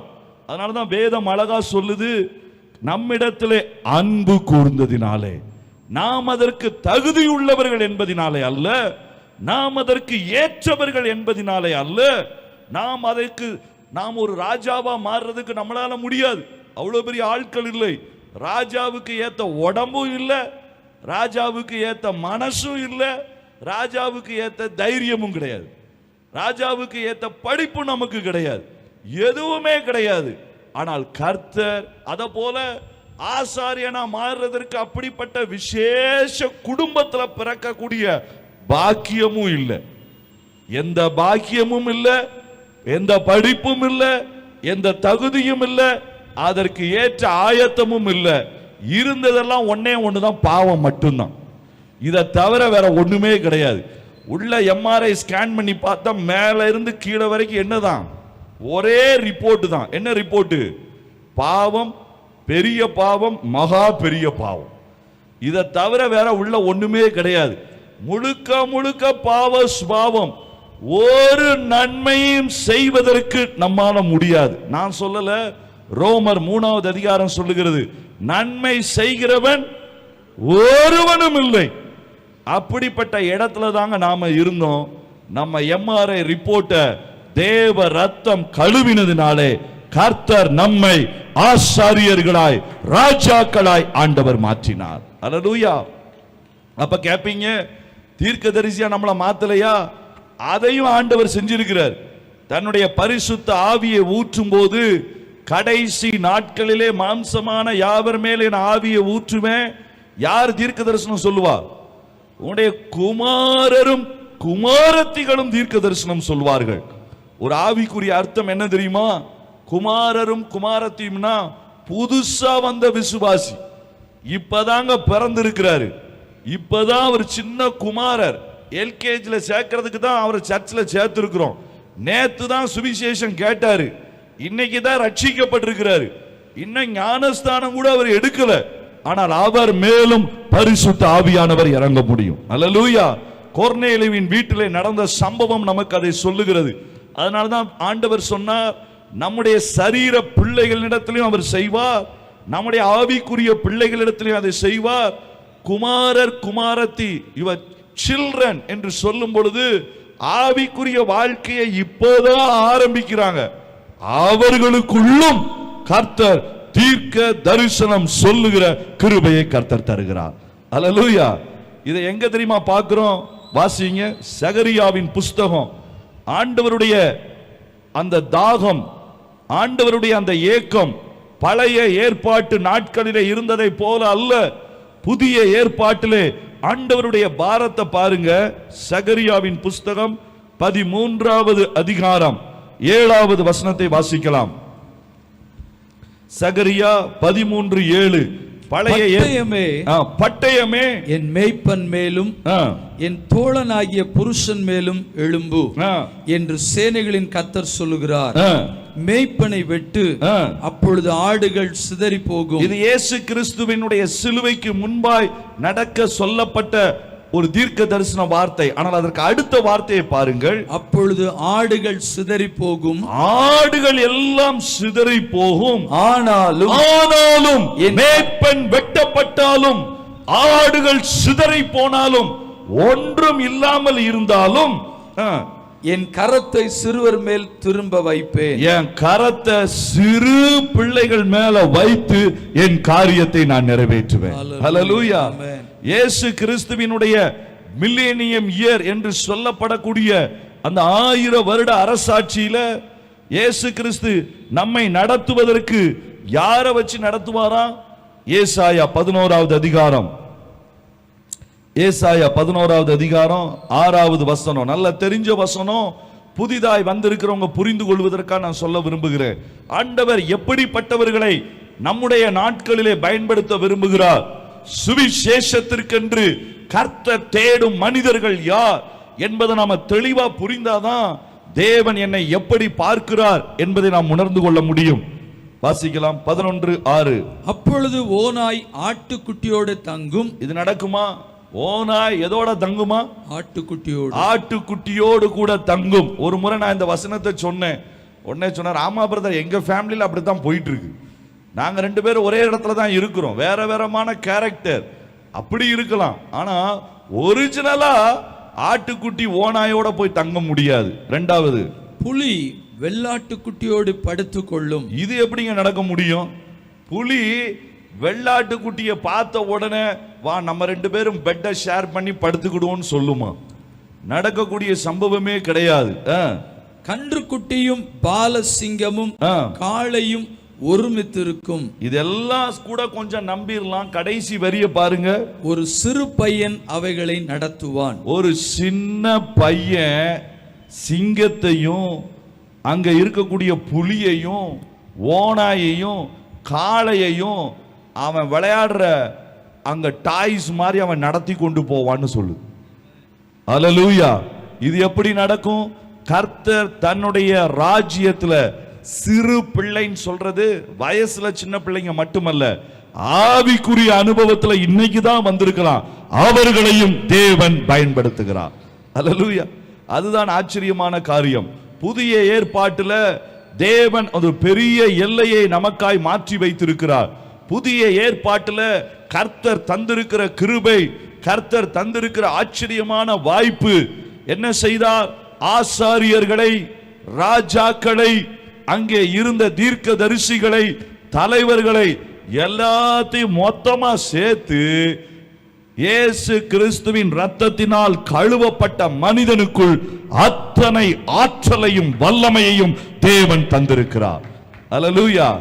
இப்ப பக்கத்துல உங்க கையை பிடிச்சு சொல்லுங்க, இது உங்களுக்கு தெரியுமா? உங்களுக்குள்ள யாரெல்லாம் இருக்கிறா? கையை பிடிச்சு சொல்லுங்க. உங்களுக்குள்ள ராஜா இருக்கிறாரு, தீர்க்கதரிசி இருக்கிறாரு, ஆசாரியன் இருக்கிறாங்க. பிரதர் ரொம்ப பயமா இருக்கு பிரதர். எல்லாமே உள்ளதா இருக்கிறாங்களா? எல்லாம் உள்ளதா இருக்கிறாங்க. இவ்வளவு உள்ள ஆட்களை ரட்சிக்கப்பட்ட ஜனங்களுக்குள்ள ஒரே ஒரு கண்டிஷன் தான். இந்த மூணு ஒரே உள்ள வரணும்னா ஒரே ஒரு கண்டிஷன், அவருடைய ரத்தத்தினால கழுவப்பட்டிருக்கணும். இதை தவிர வேற எந்த கண்டிஷனும் அதுல போடல. அப்படி என்றால் இந்த சுவிசேஷத்தை சொல்லுவதற்கு ஆண்டவர் எவ்வளவு வேகமாய் இருக்கிறார், அதைத்தான் நான் சொல்லுகிறேன். பழைய ஏற்பாட்டின் நாட்களாய் இருந்தால் ஆசாரியன், பிரதான ஆசாரியனாகிய ஆரோனின் வம்சத்துல வந்திருக்கிற அந்த அட்டவணையை காமிக்கணும். பழைய நாட்கள்ல ஐடென்டிட்டி கார்டை காமிக்கணும். ஆதார் கார்டு இன்னைக்கு வந்தது இல்ல, எஸ்ராவின் நாட்கள்ல அப்பயே கொடுத்துட்டாங்க. எஸ்ரா நாட்கள்ல யாராவது ஆசாரிய ஊழியத்துக்கு வந்தா எங்க ஐடி கார்டு, ஆசாரிய அட்டவணை எங்கே அப்படின்னு கேட்பாங்க. அவன் அட்டவணையை சொல்லணும். எங்க தாத்தா, தாத்தாவுக்கு தாத்தா, தாத்தாவுக்கு தாத்தா, இதெல்லாம் சொல்லணும். சொன்னாதான் எங்க சேர முடியும்? ஆசாரியனா சேர முடியும். எஸ்ரால வசனமே இருக்குது, தங்கள் வம்ச அட்டவணையை தொலைத்ததினாலே ஆசாரிய ஊழியத்திற்கு விலக்கப்பட்டவர்கள் யாரெனில் அப்படின்னு அது ஒரு கூட்டம். கொடுத்த ஐடி கார்டையும் தொலைச்சிட்டாங்க. நமக்கு நல்ல வேளை மொபைல் இருந்தது, இல்லைன்னா நம்மளும் அந்த கூட்டத்தில் தான் இருந்திருப்போம். கிடைக்கிற ஐடி கார்டையும் தொலைக்கிற ஆட்கள் தான் நம்மளும். ஆனா ஆண்டவர் அங்க கிடைக்கக்கூடிய அற்புதமான இந்த வாய்ப்புகள் எல்லாம் பழைய ஏற்பாட்டில் கடினமான நாட்கள். ஆனால் புதிய ஏற்பாட்டில் சாதாரண ஜனங்களாகிய நமக்கு, பழைய ஏற்பாட்டு பரிசுத்தவான்களுக்கு கிடைக்காத பாக்கியத்தை கர்த்தர் நமக்கு தந்திருக்கிறார். அல்லேலூயா. தேவன் இவ்வளவு பெரிய பாக்கியத்தை தந்திருக்கிறார். அதனால்தான் அவர் நம்மை தேடுகிறார் இந்த சுவிசேஷ பணியை அறிவிப்பதற்கு. தேவன் ஏன் உங்களையும் என்னையும் தேடி இந்த வசனங்களை எல்லாம் சொல்ல வேண்டும்? எனக்கே ரொம்ப பிரச்சனை இருக்கு பிரதர், எனக்கே வாழ்க்கையில நிறைய வளர வேண்டிய காரியம் இருக்கிறது, எனக்கே தேவைகள் இருக்கிறது. இதெல்லாம் வெளிப்புறமாய் இருந்தாலும் உள்ளுக்குள்ள என்னை ராஜாவின் இடத்தில், ஆசாரியனின் இடத்தில், தீர்க்கதரிசியின் இடத்தில் என்னை வைத்து ஆண்டவர் பயன்படுத்த விரும்புகிறார். அல்லேலூயா. அருட்பணி ஊழியத்தில் இதுதான் மிக ஆச்சரியமான காரியம். இரண்டாவது, ஏசாயாவின் நாட்கள்ல ஒரு வசனத்தை அடிக்கடி நாம் சொல்லுவோம், யாரை நான் அனுப்புவேன், யார் நமது காரியமாய் போவார். ஆனால் புதிய ஏற்பாட்டிலே அது அல்ல. ஆண்டவர் நின்று கொண்டு, சபையிலே நின்று கொண்டு, நான் யாரை அனுப்புவேன், யார் நமது காரியமாய் போவார் என்று கேட்க போவது இல்லை. இனி அதை அவர் சொல்ல போவதில்லை. ஏன் நான் அதை சொல்லுகிறேன்? அவரே மாற்றிவிட்டார். கேட்காதே, புறப்பட்டு போ. சீஷனாய் நீங்கள் மாறி இருந்தால் என்ன செய்ய வேண்டும்? புறப்பட்டு போக வேண்டும். ஆண்டவர் வந்து 12 சீஷர்களை பார்த்து கடைசி நேரத்திலே, யார் எனது காரியமாய் நீங்கள் 12 பேர்ல யார் போவீர்கள் என்று சொல்லி ஆண்டவர் கேட்கவில்லை. அந்த 12 பேரையும் பார்த்து சொன்னார், புறப்பட்டு போங்கள். அப்ப நீங்க கேட்பீங்க, அது ஒருவேளை அந்த 12 பேர் ஸ்பெஷல் காலிங் பிரதர், அதனாலதான் அவங்கள புறப்பட்டு போக சொன்னாரு. இல்ல, அதுக்கப்புறம் 12 பேரை ஆண்டவர் எங்க அனுப்புறாருன்னு பாருங்க. லூக்கா எழுதின சுவிசேஷம் 10வது அதிகாரம், லூக்கா எழுதின சுவிசேஷம் 9வது அதிகாரம், சரி 1வது 2வது வசனத்தை வாசிக்கலாம். அவர் தம்முடைய 12 சீஷரையும் வரவழைத்து சகல பிசாசுகளை துரத்தவும் வியாதி உள்ளவர்களை குணமாக்கவும் அவர்களுக்கு வல்லமையும் அதிகாரமும் கொடுத்து தேவனுடைய ராஜ்யத்தை குறித்து பிரசங்கிக்கவும் பிணியாளிகளை சொஸ்தமாக்கவும் அவர்களை அனுப்பினார். இயேசு இந்த 12 பேர்ல யாரை நான் அனுப்புவேன் அப்படின்னு மறுபடி இன்னொரு செஷன் அவர் எடுக்கல. தான் தெரிந்து கொண்ட பாத்திரங்கள், தான் உருவாக்கினவர்கள், ஆகவே போங்கள்னு சொன்னாரு. அதோட கூட நிப்பாட்டல. அடுத்த அதிகாரத்தை பாருங்க, 10வது அதிகாரத்தினுடைய முதல் வசனம். இவைகளுக்கு பின்பு அந்த 12 பேரை அனுப்பின பின்பு கர்த்தர் வேறே 70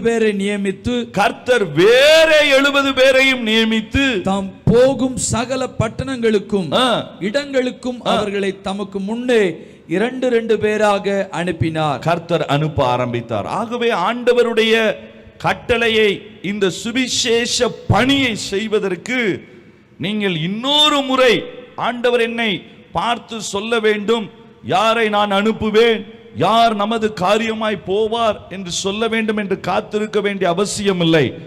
ஆண்டவர் இந்த வல்லமைகளோடு கூட சேர்ந்து அவர் கொடுத்த கட்டளை, புறப்பட்டு போங்கள். அல்லேலூயா. இப்போ உங்களுக்கு எல்லாம் சத்தம் வராது, எனக்கு தெரியும். புறப்பட்டு போங்கள் நீங்க சொல்றீங்களா பிரதர், நாங்களும் நேபாள் வந்தாகணுமா? இல்ல, புறப்பட்டு போகிற தூரம் எவ்வளவு தூரம் என்பதை ஆவியானவர் நடத்துவார். அது பக்கத்து தெருவா கூட இருக்கலாம், பக்கத்து கிராமமா இருக்கலாம், பக்கத்து மாவட்டமா இருக்கலாம், தாலுகாவா இருக்கலாம், மாநிலமா இருக்கலாம், நாடா இருக்கலாம். எவ்வளவு தூரம் போக வேண்டும் என்பதை ஆவியானவர் உங்களுக்கு சொல்லுவார். ஆனால் புறப்பட்டு போக வேண்டியது என் கடமை. அல்லேலூயா. அதனாலதான் ஆவிக்குரிய யுத்தத்தை செய்யும் பொழுது காலில் ஒரு செருப்பை போட சொன்னாரு. அந்த செருப்புக்கு பேர் என்ன பேரு? ஆயத்தம் என்கிற பாதரட்சை. அப்படின்னா என்ன? நான் எங்கேயும் போவதற்கு ரெடி. அந்த அழகான பாதங்கள் என்று ஆண்டவர் சொன்னதற்கு காரணம் என்ன தெரியுமா? அந்த அழகான பாதத்துல ஒரு பாதரட்சை இருக்கும். பேட்டா ஷூ கிடையாது, அல்லது வுட்லேண்ட் அல்லது வார அந்த கம்பெனி ஷூ எல்லாம் இல்லை. இதுல ஒரு நியூ பிராண்ட் இருக்கு. இந்த பிராண்டுக்கு பேரு ஆயத்தம். இந்த பிராண்ட் ஷூவை போட்டா கால் அழகாயிரும். இப்படி யாராவது சொல்ல முடியுமா? எங்க பிராண்ட் ஷூவை போடுங்க பிரதர், உங்க கால் இருக்கிறதுலே அழகாயிரும்னு யாரும் சொல்ல மாட்டாங்க. உங்க காலுக்கு இது நல்லா இருக்கும், அவ்வளவுதான் சொல்லுவாங்க. ஆனா ஆயத்தம் என்கிற அந்த பாதரட்சியை யாரு போடுறாங்களோ, கர்த்தர் சொல்லுகிறார், இந்த சுவிசேஷகனுடைய பாதங்கள் அழகானவைகள். அல்லேலூயா. அவன் தான் சுவிசேஷகன். ஆயத்தம் என்கிற பாதரட்சை எங்கேயும் இருக்கணும். வீட்டை விட்டு வெளியில வந்தாலே இப்ப நம்ம என்ன போடுறோம்? கட்டாயம் செருப்பு போடுறோம். இப்ப வீட்டுக்கு உள்ளேயும் நம்ம போடுறோம், அப்ப பாத்ரூம் போனாலும் நம்ம போடுறோம். 3 செருப்பை வச்சிருக்கிறோம். செருப்புக்கு ரேக்லே நீங்க பாத்தீங்கன்னா அதுல 15-20 வெரைட்டி இருக்கும். எங்க போனாலும் நம்ம செப்பல் இல்லாம நம்ம போறது இல்லை. நல்லது. அப்படி அதே போலதான் எங்க சூழ்நிலையிலும் ஆயத்தம் என்பது புதிய ஏற்பாட்டு விசுவாசிக்கு கர்த்தர் சொல்லி கொடுத்த கட்டளை. அல்லேலூயா. ஆவிக்குரிய யுத்தத்தை இன்னைக்கு ஏன் நம்ம செய்ய முடியல? விசுவாசம் என்கிற கேடயம் இருக்கத்தான் செய்கிறது, ஜெபம் என்கிற ஆவி இருக்கத்தான் செய்கிறது, இணைந்து ஜெபிக்கத்தான் செய்கிறோம். ஆனால் ஆவிக்குரிய மண்டலங்களிலே சில நேரங்களிலே மாற்றமே வரவில்லை. ஏன்னா எங்க காலில் என்ன போடல, இன்னும் ஆயத்தொன்ற செருப்பே போடல. அதை கவனமா கலட்டி வச்சுட்டு நம்ம ஆண்டவர்கிட்ட என்ன கேட்கிறோம்? ஆண்டவரே எந்த செருப்பை போடுவது? ஆண்டவர் போடுறார். போடு, ஏற்கனவே சொல்லியாச்சு, செருப்பையும் கொடுத்தாச்சு. போவதற்கு ஆயத்தம். அல்லேலூயா. எங்க போகணும் அவர் சொல்லுவார். எப்ப போகணும், எப்படி போகணும், அதை நடத்த வேண்டியது அவருடைய வேலை. ஆனால் நான் போவதற்கு ஆயத்தம் என்கிற அந்த வாஞ்சை எனக்குள்ளே இருக்க வேண்டும். ஒருவேளை பழைய புஸ்தகங்களிலே நாம் வாசிக்கக்கூடிய காரியம் கோ ஆர் சென்ட், அனுப்பு அல்லது புறப்பட்டு போ. ஆனால் நான் தாழ்மையாய் சொல்ல விரும்புகிறேன், நான் அதை ஏற்றுக்கொள்வதில்லை. ஏன் என்று சொன்னால் தேவன் அப்படி ஒரு ஆப்ஷனே கொடுக்கல. புறப்பட்டு போங்கள், அது எல்லாருக்கும் கொடுக்கப்பட்டது. எல்லாரும் புறப்பட்டு தான் ஆக வேண்டும், எல்லாரும் ஆயத்தமா இருந்துதான் ஆக வேண்டும். ஆனால் போக வேண்டிய தூரம் தான் கர்த்தர் நமக்கு நிர்ணயிப்பார். அல்லேலூயா. ஆகவே இன்றைக்கு ஆண்டவர் உங்களை உற்சாகப்படுத்த விரும்புகிறார். பக்கத்தில் உங்க கையை பிடிச்சு கேளுங்க, செருப்பு மாட்டியாச்சா பிரதர்? அதெல்லாம் மாட்டியாச்சு, டைம் 8:20 ஆகுது, மெசேஜ் முடிஞ்ச உடனே போகணும் வேகமா. அந்த செருப்பு இல்ல, இது தேவன் வைத்திருக்கிற இந்த சுவிசேஷ பணியை எந்த நேரமும் நான் செய்வதற்கு ஆயத்தம் என்கிற இந்த பாதரட்சை. அல்லேலூயா. இது நம்முடைய கால்களில் இருக்கணும். நான் ஸ்ரீலங்காவிலே ஒரு அருமையான போதகரை சந்தித்தேன். ஸ்ரீலங்காவிலே அங்கு விடுதலை புலிகளுக்கும் இலங்கை அரசாங்கத்திற்கும் நடந்த யுத்தம் பல வருடங்களா 2009 மேல் அது முடிவடைந்தது. அதற்கு பிறகு சில ஆண்டுகளுக்கு பிறகு நான் அங்கு போயிருந்தேன். அந்த யுத்தத்தினுடைய கொடுமை நடந்த புது குடியிருப்பு பகுதி கிளிநொச்சி என்று சொல்லப்படக்கூடிய மெயின் ஹைவே, அதுல இருந்து முல்லைத்தீவு வரைக்கும் ஒரு ரோடு உண்டு. முல்லைத்தீவிற்கு பின்பு பெரிய கடல், அதை தாண்டி போக முடியாது. ஆகவே இந்த கிளிநொச்சி டு முல்லைத்தீவு, இதில் தான் தமிழ் ஆதரவாளர்கள் நிறைய இருந்த இடம், தமிழின போராளிகள் போராடின இடம். அந்த இடத்தை பார்க்கும்படியாக நான் போயிருந்த அந்த வவுனியா பகுதியில் இருந்த பாஸ்டர் சொன்னார், நீங்க அங்க போய் பாருங்க, இன்னொரு பாஸ்டர் இருக்கிறார், அவருக்கு நான் ஃபோன் பண்ணிட்டேன், நீங்க கட்டாயம் இந்தியா போறதுக்குள்ள அவரை சந்திக்கணும். அவரிடத்துல போனா அந்த புது குடியிருப்பு பகுதி, வண்டி உள்ள போக முடியல, கடற்கரை மணல், வண்டியை நிப்பாட்டிட்டு கொஞ்சம் தூரம் நடந்து போனோம் ஒரு சில நண்பர்களாக. அங்க போனா பாஸ்டர் ஆண்ட்ரூ என்று சொல்லி ஒரு தேவ மனிதன் உட்கார்ந்து இருந்தார். சின்ன வீடு, ஒரு ஈஸி சேர்ல உட்கார்ந்து இருந்தார். அவர்கிட்ட மத்தியான நேரம் பேசிட்டு இருந்தோம். இந்த மாதிரி பிரதர் வந்திருக்கிறோம், உங்களை பார்க்குறோம், ரொம்ப சந்தோஷம், நான் அவ்வளோ பெரிய ஆள் கிடையாது, என்ன தேடி நீங்க வந்திருக்கிறீங்களே? இல்ல பிரதர், கண்டிப்பா உங்க சாட்சியை சொல்லுங்க. அவர் சொன்னார், என் வாழ்க்கையில மிக வைராக்கியம் உள்ளவனா இருந்தேன், என் தமிழ் ஜனங்களுக்கு ஒரு விடுதலை வேணும்னு. அதன் நிமித்தம் நான் அவர்களோடு கூட சேர்ந்தேன். ஆனால் 3 முறை என்னை விஷ பாம்பு கடித்தது. 3 முறையும் பாம்பு கடித்தது. என்னுடைய காலெல்லாம் அழுகி போனதை போல இருந்தது. எவ்வளவோ மெடிசன் நான் எடுத்து பார்த்தேன், சரியாகல. ஆனா ஒரு நாள் ஒரு பெண் சொன்னால், இயேசுவின் நாமத்தினால இது குணமாகும், ஜெபம் பண்ணட்டுமான்னு கேட்டாங்க. சரி என்று சொன்னேன். அவள் ஜெபித்தால் அது குணமானது என்று சொல்லி அந்த காலில் இருந்த தழும்புகள் எல்லாம் காமிச்சார். இவ்வளவு தழும்புகள் எனக்கு இருந்தது, இங்கு குண்டு அடிபட்ட இடம் இருந்தது. அதற்கு பிறகு நான் அதிலிருந்து வெளியே வந்து, இல்லை, என் ஜனங்களுக்காய் நான் ஜெபித்து இயேசு சொன்ன வழியிலே என் ஜனத்திற்கு ஆசீர்வாதமா நான் இருப்பேன்னு சொல்லி. ஆனா கொஞ்ச நாள் கழிச்சு அந்த பயங்கரமான யுத்தம் 2009 பிப்ரவரி மாதம் வந்த பொழுது பெரிய மேல இருந்து குண்டுகள் மொத்தமா விழும். எத்தனை பேர் சாகுறாங்கன்னே தெரியாது, எத்தனை பேர் இறக்குறாங்கன்னே தெரியாது. வீடுகளில் வந்து முதல் பிள்ளைகள் எல்லாம் போராட்டத்திற்கு அழைத்து கொண்டு போனாங்க. என்னுடைய முதல் பையனை ஊழியத்துக்காக நான் கொடுத்து வச்சிருந்தேன். நான் ஒரு பாஸ்டரா இருக்கிறதுனால என் பையன் செய்வான்னு. ஆனா அங்க வந்த போராளிகள் முதல் பையனை கூட்டிட்டு போயிட்டாங்க. எனக்கு ரொம்ப வருத்தம் ஆயிடுச்சு. அவனை விட்டுருங்கன்னு எவ்வளோ கெஞ்சி பார்த்தேன். இல்ல, ஒரு வாரத்துல செய்தி வந்தது, உன்னுடைய பையனுடைய பிரேதத்தை எடுத்துட்டு போன்னு சொல்லி. நானும் என்னுடைய மனைவியும் அழுதோம். ஐயோ, கர்த்தருக்காய் வாழ வேண்டியவன் மரித்து போனானேன்னு சொல்லி. இதை போல இது முடிஞ்சு கொஞ்ச நாள்ல 2வது பையனை எடுத்துட்டு போயிட்டாங்க வேண்டும் என்று சொல்லி. எனக்கு ஒன்றும் சொல்ல முடியல. அதற்குள் மார்ச் ஏப்ரல் மாதம் வந்துருச்சு. யுத்தம் அது முடியக்கூடிய ஒரு சூழ்நிலை, நெருக்கங்கள் அதிகமாயிடுச்சு. ராணுவம் எங்களை விரட்ட ஆரம்பிச்சதுனால நான் என்னுடைய பிள்ளைகளெல்லாம் கூட்டிட்டு முல்லைத்தீவு பகுதியினுடைய கேம்பை நோக்கி ஓட ஆரம்பித்தோம். மெயின் ஹைவேக்கு போக முடியாது. அங்க போனா எல்லாரும் அரெஸ்ட் பண்ணிட்டு இருந்தாங்க. பயந்து போய் இந்த பகுதிக்கு போனோம். போற வழியில ஒரு விசுவாசி என்னை பார்த்து அவருடைய பையனையும் கொடுத்துட்டு போனாரு. என் பையனையும் சேர்த்து கூட்டிட்டு போயிருங்க பாஸ்டர், எனக்கு கர்த்தர் எப்படினாலும் உங்களை காப்பாத்திடுவாரு, அதனால உங்களோட என் பையன் இருந்தானா அவனையும் காப்பாத்தட்டும். எனக்கு அந்த அளவுக்கு விசுவாசம் இல்லைன்னு பையனையும் கொடுத்துட்டு போயிட்டாரு. இருக்கிற 6 பேரோட சேர்ந்து இவங்களையும் 5 பேரோட சேர்ந்து இவங்களையும் கூட்டிட்டு போனார். கூட்டிட்டு போய் அந்த இடத்துல இருக்கும்போது ஒரு நாள் இரவுல அந்த கூடாரங்களிலே ஒவ்வொரு நாளும் ஒவ்வொரு இடத்துல பாம்பு விழும். நைட் டைம்ல பங்கர்ல கீழே போய் அந்த இரும்புக்குள்ளதான் ஒளிஞ்சிருக்கணும். இவங்களுக்கு சரியான பங்கர்ஸ்லாம் கிடைக்கல. ஆகவே அந்த கூடாரத்துல இருக்கும்போது ஒவ்வொரு நாளும் ஜெபிப்பாங்க. ஒரு நாள் இவங்க இருந்த கூடாரத்து பக்கத்திலேயே விழுந்துச்சு. விழுந்த பொழுது பெரிய அலறல் சத்தம். கொஞ்ச நேரம் கழிச்சு பார்த்தாதான் தெரிந்தது, அங்கே இவருடைய மனைவி மகள் எல்லாம் செத்து கிடக்கிறார்கள். இவர் கூட்டி கொண்டு வந்த அந்த வாலிப இந்த சின்ன பையன் 7 வயசு பையன் அந்த அந்த வெடிகுண்டினுடைய வயிற்றை தொட்டு அது அங்க போய் விழுந்திருக்கு. அதனால வயிறு ஓப்பன் ஆகி சிறுகுடல் வெளியே இருக்குது. இந்த பையன் அதை கையில வச்சு பிடிச்சிட்டு நிக்கிறான். இதை பார்த்த உடனே அவர் சொன்னார், அதிர்ந்து போனேன், எனக்கு என்ன செய்யறதுனே தெரியல. உடனே ஒரு துண்டை எடுத்து வயிறை கட்டி, இனி யோசிக்க நேரம் இல்லை, இறந்தவர்களை தேட இவர்கள் பக்கத்துல உட்கார்ந்து அழுவதற்கு நேரம் இல்லை, வேகமா போகணும்னு சொல்லி இந்த பையனை கூட்டி கொண்டு போய் அந்த இடத்துல தோணிகள்ல ஜனங்கள் யாழ்ப்பாணத்தை நோக்கி போயிட்டு இருந்தாங்க. அவனுக்கு கொஞ்சம் காசு கொடுத்து யாழ்ப்பாணத்தை நோக்கி போனார். அங்க போய் அந்த பையனை ஹாஸ்பிட்டல்ல சேர்த்தாங்க. அவனுக்கு நல்லாச்சு. ஆனால் இவருக்கு ஒரு விதமான மன அழுத்தம் வந்து விட்டது. பிள்ளைகள் மரித்து போனாங்களே, கூட இருந்தவங்க எல்லாம் போனாங்களே, இனி என்ன செய்யுதுன்னு அந்த ரீஹாபிலிட்டேஷன் ஹோம்ல 6 மாசம் இருந்தார். இதற்குள் யுத்தத்திற்கு போன அவருடைய 2வது பையன் யுத்தமெல்லாம் முடிஞ்சு அவன் தப்பித்திருந்தான். அவன் கேம்பா போய் தேடினான், எங்க அப்பா எங்க, எங்க அப்பா எங்க. கடைசியா ஒரு கேம்ப்ல அவரை கண்டுபிடிச்சான். அவரை பார்த்த உடனே இவருக்கு கொஞ்சம் சந்தோஷம். அவனை கூட்டி கொண்டு வந்தான். அவருடைய உறவினர்கள்லாம் சொன்னாங்க, இனி இந்த தேசம் வேண்டாம், ஐரோப்பிய தேசத்துக்கு வந்துருங்க, ஒரு சின்ன வேலையை பார்த்துட்டு பிள்ளைங்களை நம்ம பாதுகாக்கலாம், இந்த பிள்ளைங்க உங்களுக்கு முக்கியம்னு சொல்லி இவர் சொன்னார், எனக்கு கொஞ்சம் நேரம் கொடுங்க.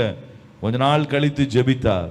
ஆண்டவரிடத்துல பூரணமா ஒப்பு கொடுத்து ஜெபித்தார்.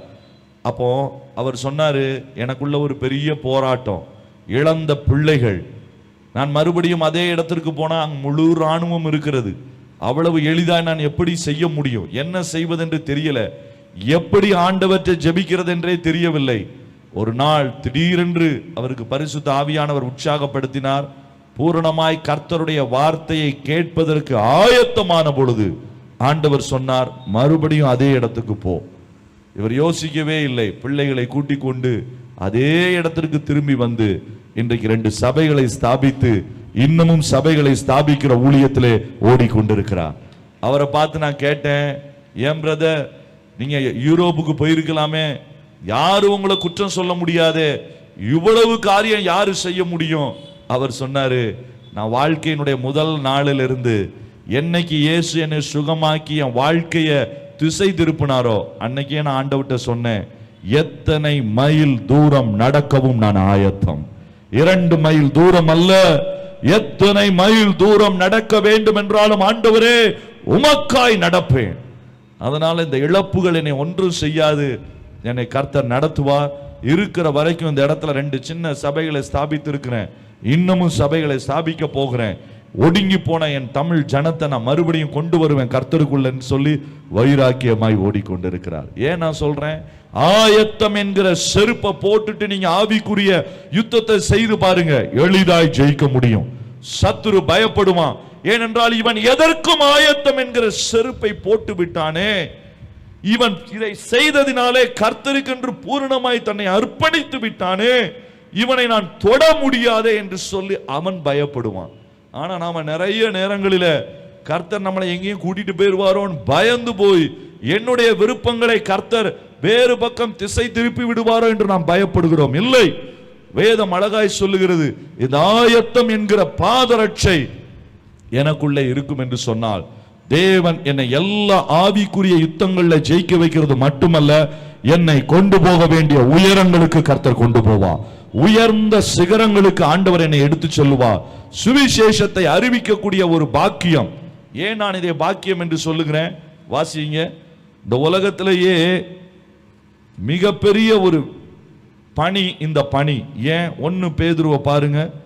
1 பேதுரு 1வது அதிகாரம் 12வது வசனத்தை வாசிக்கலாம். தங்கள் நிமித்தம் அல்ல, தங்கள் நிமித்தம் அல்ல, நமது நிமித்தமே, நமது நிமித்தமே இவைகளை தெரிவித்தார்கள் என்று அவர்களுக்கு வெளியாக்கப்பட்டது பரலோகத்திலிருந்து அனுப்பப்பட்ட பரிசுத்த ஆவியினாலே, பரலோகத்திலிருந்து அனுப்பப்பட்ட பரிசுத்த ஆவியினாலே உங்களுக்கு சுவிசேஷத்தை பிரசங்கிக்கிறவர்களை கொண்டு, உங்களுக்கு சுவிசேஷத்தை பிரசங்கிக்கிறவர்களை கொண்டு இவைகள் இப்பொழுது உங்களுக்கு அறிவிக்கப்பட்டு வருகிறது. இவைகள் இப்பொழுது உங்களுக்கு அறிவிக்கப்பட்டு வருகிறது.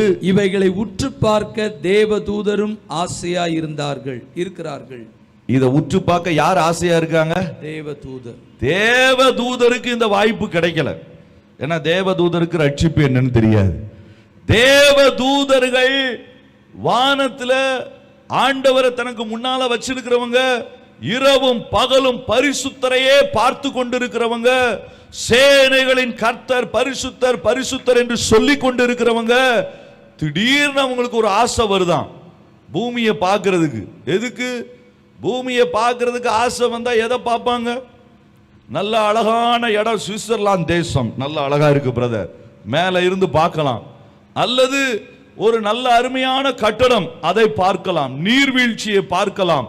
அல்லது நல்ல அருமையான மனிதர்களை பார்க்கலாம். தேவ தூதர்கள் உற்று பார்க்க விரும்புகிற நபர்கள் யார் தெரியுமா? இந்த சுவிசேஷத்தை கிராமங்களின் ஓரங்களிலே நின்று இயேசு உன்னை நேசிக்கிறார் என்று சொல்லுகிற அந்த ஏழை தாயை, அந்த ஏழை மனிதனை பார்ப்பதற்கு பரத்திலிருந்து தேவதூதர்களும் உற்று நோக்கி கொண்டிருக்கிறார்கள். அல்லேலூயா! எவ்வளவு பெரிய பாக்கியம் பாருங்க. இந்த சுவிசேஷத்தை அறிவிப்பதற்கு பரலோகத்திலிருந்து அவங்க நம்மளை உற்று பார்க்கிறாங்க. எனக்கு தெரிஞ்சு கொஞ்சம் இதை இப்படி பார்த்தா என்ன யோசித்திருப்பாங்க? இது பைபிள்ல போடல, நானா கற்பனை பண்ணி பார்க்கிறேன். இவனுக்கு கிடைச்ச வாய்ப்பு நமக்கு கிடைக்கல, ஆனாலும் சாயந்தரம் 6 மணிக்கு தூங்கிட்டு இருக்கான் பாரு. இவனுக்கு கிடைச்ச வாய்ப்பு நமக்கு ஒரு நிமிஷம் கிடைச்சிருந்தா என்னெல்லாம் செஞ்சிருக்கலாம். தேவ தூதர்கள் எவ்வளவு வேகமா செயல்படுவாங்க தெரியுமா? ஒரு சின்ன உதாரணம், ஏசாயா தீர்க்கதரிசியின் புஸ்தகத்துல ஏசாயா அந்த தரிசனத்தை பார்க்கிறான். அப்போ கேருபீன்கள் சேருபீன்கள் அந்த 6 செட்டைகளை வச்சு 2 செட்டைகள்னால பறக்கிறாங்க, 2 செட்டைகளினால 4 செட்டைகள்னால மூடிக்கொள்றாங்க. திடீர்னு அங்க இருந்து இவன் ஏசாயா சொல்றான், நான் அசுத்த உதடு உள்ளவன் ஆண்டவரே. அடுத்த செகண்ட் யார் இருக்கிறா? தூதர்கள்ல சேருபீன்கள் கேராபீன்கள் ஒருத்தன் அங்கிருந்து ஒரு துரடை கொண்டு வந்து யாருடைய உதட்டை தொட்டுட்டு போயிட்டாங்க? ஏசாயனோட உதடை தொட்டுட்டு மேல போயாச்சு. இவன் தேங்க்ஸ் பிரதர் சொல்றதுக்குள்ள ஆளு மேல போயாச்சு. எப்ப பிரதர் தொட்டீங்கன்னு கேட்கறதுக்குள்ள உதட தொட்டாச்சு. அப்போ ஆண்டவருடைய கட்டளையை செய்யறதுக்கு அவங்க எவ்வளவு வேகமா இருக்கிறாங்க, எப்போதும் அவரை பார்த்துக்கிட்டு இருக்கிறாங்க. நமக்கு இந்த வாய்ப்பை கொடுத்தா உடனே செஞ்சிடணும்னு சொல்லி. ஆனா அவங்க இப்ப நம்மளை உற்று பார்க்கிறாங்க. என்ன பார்க்கிறாங்க தெரியுமா? இவ்வளவு அரிய வாய்ப்பு இந்த நல்ல சுவிசேஷத்தை சொல்லுவதற்கு, ஆனால் எங்களுக்கு அனுபவம் இல்லையே, எங்களுக்கு சொல்ல தெரியாதே, எங்களுக்கு சொல்வதற்கு ஒருவேளை வாய்ப்பு கிடைத்தால் எத்தனை நலமாய் இருக்கும். எங்கள் தேவாதி தேவனுடைய பலியை, எங்கள் தேவாதி தேவனுடைய உயிர்த்தெழுதலை, என்னுடைய தேவாதி தேவனுடைய நியாய தீர்ப்பை நான் என் ஜனங்களுக்கு சொல்லுவதற்கு எனக்கு வாய்ப்பு இல்லையே என்கிற ஏக்கத்தோட தான் அவங்க பார்க்கிறாங்க, உற்று நோக்குகிறார்கள். ஏதோ அப்படி பார்த்த மாதிரி பார்க்கல, கவனமா பார்க்கிறாங்க. இவங்களுக்கு எவ்வளவு பாக்கியசாலிகள், சுவிசேஷத்தை அறிவிக்கிறவர்கள். என்னன்னா அவங்க கிறிஸ்துவின் பாதமாகிய வெண்கலம் போல இருக்கக்கூடிய பாதத்தை பார்த்து ஆராதிச்சிட்டு இருக்கிறாங்க. ஆனா கிறிஸ்து சுவிசேஷத்தை அறிவிக்கிறவர்களுடைய பாதத்தை பார்த்து அழகா இருக்கிறது என்று சொல்லிக் கொண்டிருக்கிறார். அதனாலதான் அவங்களுக்கு ஆச்சரியம், யாரப்பா இவங்க பாதத்தை அழகா இருக்குன்னு இயேசு சொல்றாரே என்று சொல்லி உற்று பார்க்கக்கூடிய காரியம். பக்கத்துல உங்க கையை பிடிச்சு சொல்லுங்க, தேவ தூதர்களும் உற்று பார்க்கிறாங்க. அல்லேலூயா! நாம சுவிசேஷம் அறிவிக்கும் போது, பிரதர் நான் சுவிசேஷம் அறிவிச்சேன், ஒண்ணுமே நடக்கல, யாருமே எதுவும் அப்ரிஷியேட் பண்ணலன்னு யோசிக்காதீங்க. நீங்க கொடுத்துக்கிட்டு இருக்கும் போது மேல இருந்து யார் பார்த்துக்கிட்டு இருக்கிறா? தேவ தூதர்கள் உற்று நோக்கி கொண்டிருக்கிறாங்க. பாக்கியமான ஒரு வாழ்க்கை. அல்லேலூயா! ஆனா இந்த சுவிசேஷத்தை யார் அறிவிக்க முடியும்? இந்த சுவிசேஷத்தை அறிவிப்பதற்கு ஆண்டவர் வைத்திருந்த முக்கியமான என்ன பார்த்தீங்கன்னா, இந்த சுவிசேஷத்தை நீங்க அறிவிக்கணும்னா நீ ஒரு சீஷனாய் இருக்க வேண்டும். அல்லேலூயா! சீஷர்கள் மாத்திரம்தான் இன்னொரு மனிதனை சீஷனாய் மாற்ற முடியும். கிறிஸ்துவின் சீஷனாய் வாழ ஒப்பு கொடுத்தவர்கள் எத்தனை பேர் இருக்கிறார்களோ அத்தனை பேர்களுக்கும் சுவிசேஷம் அறிவிக்கும் அதிகாரத்தை தேவன் தருகிறார். அல்லேலூயா! ஏன்னா ஆண்டவர் சொல்றார் பாருங்க, சரி பிரதர் அப்ப எல்லாரும் சொல்லிடலாமா? சங்கீதம் 50 பாருங்க, ஆண்டவர் சொல்றார் எல்லாரும் சொல்லிட முடியாது. இந்த சுவிசேஷத்தை அறிவிக்க விரும்புவதற்கு ஆண்டவர் வைத்திருக்கிற ஒரே கட்டளை அப்படி நீங்க பாத்தீங்கன்னா 16வது வசனத்தை வாசிக்கலாம். சங்கீதம் 50:16. தேவன் துன்மார்க்கனை நோக்கி, யாரை நோக்கி? துன்மார்க்கனை. சீஷனாய் மாறி வாழ விரும்பாத துன்மார்க்கன் அவனும் போய் சொல்லிக் கொண்டிருக்கிறான். ஆனால் அவனை பார்த்து தேவன் என்ன சொல்லுகிறார்? நீ என் பிரமாணங்களை எடுத்துரைக்கவும், நீ என் பிரமாணங்களை எடுத்துரைக்கவும், என் உடன்படிக்கை உன் வாயினால் சொல்லவும், என் உடன்படிக்கையை உன் வாயினால் சொல்லவும் உனக்கு என்ன நியாயம் உண்டு? பாத்தீங்களா? ஆண்டவர் கேட்கிறார். 2 கூட்டம் இந்த சுவிசேஷத்தை சொல்ல முடியாது. சங்கீதம் 50 படி ஒரு கூட்டம் இந்த துன்மார்க்கத்திலே வாழுவதற்கு தன்னை விட்டு கொடுத்தவர்கள், இன்னும் பாவம் உலக இச்சைகளிலே பிடிபட்டு மறுபடியும் அதிலே விழுவதற்கு வாஞ்சையாய் இருக்கிறவர்கள், அவர்கள் சுவிசேஷத்தை சொல்ல முடியாது. 2வது கூட்டம் 22வது வசனம் முதல் வரி, தேவனை மறக்கிறவர்களே, தேவனை மறக்கிறவர்கள் இதை செய்ய முடியாது. 2 காரியம். இந்த சுவிசேஷத்தை அறிவிப்பதற்கு வேறு எந்த தகுதியையும் ஆண்டவர் எதிர்பார்க்கவில்லை. அந்த 50வது வசன அதிகாரத்தை பூரணமாய் நீங்க வீட்டுல போய் வாசித்து பாருங்க, நிறைவாய் தெரியும். சீஷனாய் வாழ்ந்து தேவனை மறக்கிறவனாய் வாழுகிறதல்ல, தேவனையே தன்னுடைய வாழ்க்கையிலே நினைவாய் கொண்டு அவருக்குள் வாழுகிற அந்த உயிரோட்டமான சீஷன் இந்த இயேசுவின் சுவிசேஷத்தை அறிவிக்க முடியும். அல்லேலூயா. சீஷர்கள் தான் இயேசுவை அறிவிக்க முடியும். என்ன பிரதர் சீஷர்ங்கீங்களே, யார் அந்த சீஷன்? நல்லா கவனிங்க. இயேசு இந்த உலகத்திலே வந்து விசுவாசிகளை உருவாக்க வரவில்லை. இயேசு இந்த உலகத்திற்கு வந்தது சீஷர்களை உருவாக்க. அப்படின்னா விசுவாசிக்கின்ற பதம் தப்பா? இல்ல, அது சீஷத்துவத்தினுடைய முதல் நிலை மட்டும்தான்.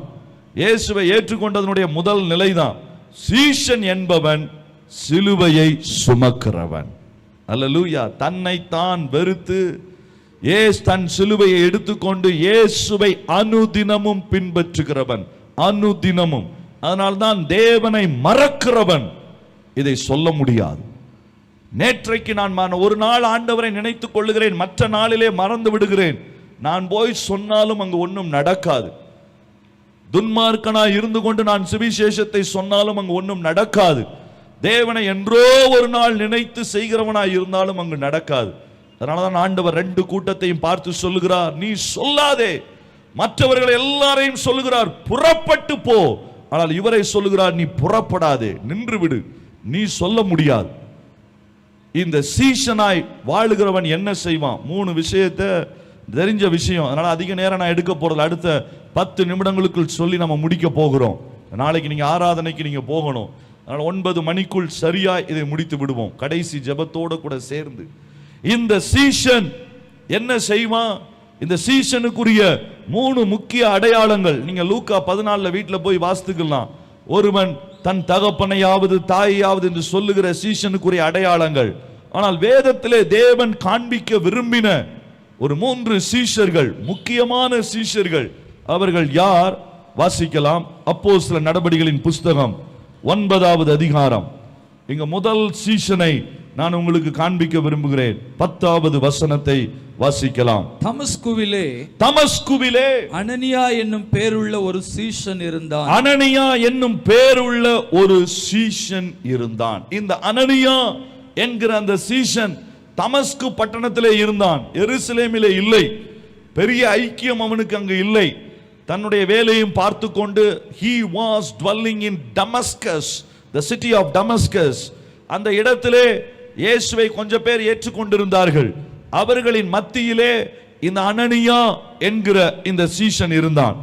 இந்த சீஷனை குறித்து ஏராளமான காரியங்களை நீங்கள் தியானிக்க முடியும். ஆனால் இந்த சீஷனை தேவன் முக்கியமான ஒரு நபருக்காய் ஆண்டவர் பயன்படுத்துகிறார். யாருக்கா பயன்படுத்தினாரு?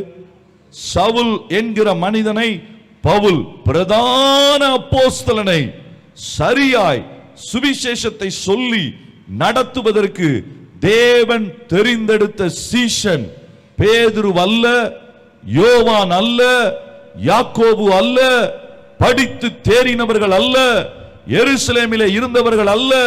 தூர பட்டணத்திலே இருந்தாலும் நான் இயேசுவுக்கு சீஷனாய் வாழ்வேன் என்று தன்னை அர்ப்பணித்து தன்னுடைய பெயரிலேயே வேதமே சாட்சி சொல்லுகிற விடத்திலே சீஷனாய் சிலுவை சுமந்து வாழ்ந்த அனனியாவை கர்த்தர் பயன்படுத்தினார். அல்லேலூயா. நீங்க ஒரு சீஷனா இருந்தா, ஒருவேளை நீங்க பெரிய அப்போஸ்தலரா இருக்க வேண்டிய அவசியம் இல்ல, பெரிய பிரபலமானவரா இருக்க வேண்டிய அவசியம் இல்ல, பெரிய பெரிய மனிதரா இருக்க வேண்டிய அவசியம் இல்ல, பெரிய பட்டணத்துல இருக்க வேண்டிய அவசியம் இல்ல. எங்கேயோ இருக்கிற தமஸ்குல இருக்கிற ஒருவன் அவனை தேடி இவனை அனுப்புகிறார். அவனை இவன் வீட்டுக்கு கூட வர சொல்லல, தமஸ்கு பட்டணத்திற்கு சவுலை கொண்டு போகிறார். அவன் போகிற இடத்திலே அங்கே அவனை வழிமறித்து அவனை அனனியாவை சந்திக்குவதற்கு அனனியாவை அழகாய் ஆயத்தப்படுத்துகிறார். ஆனால் இவன் எப்படி சீஷனாய் வாழ்ந்தான்? சீஷனாய் இருக்க வேண்டியவனுக்கு மிக முக்கியமான ஒரு காரியம் என்ன? வாசிக்கலாம். 10வது வசனத்தை 11வது வசனத்தை வாசிப்போம் மறுபடியும். தமஸ்குவிலே அனனியா என்னும் பேருள்ள ஒரு சீஷன் இருந்தான். அவனுக்கு கர்த்தர் தரிசனமாகி அனனியாவே அனனியாவே அனனியாவே என்றார். அவன் ஆண்டவரே இதோ அடியேன் என்றான். அப்பொழுது கர்த்தர், நீ எழுந்து நேர்த்தெரு என்னப்பட்ட தெருவுக்கு போய் யூதாவின் வீட்டிலே தர்சு பட்டணத்தானாகிய சவுல் என்னும் பேருள்ள ஒருவனை தேடு. அவன் இப்பொழுது ஜெபம் பண்ணுகிறான்.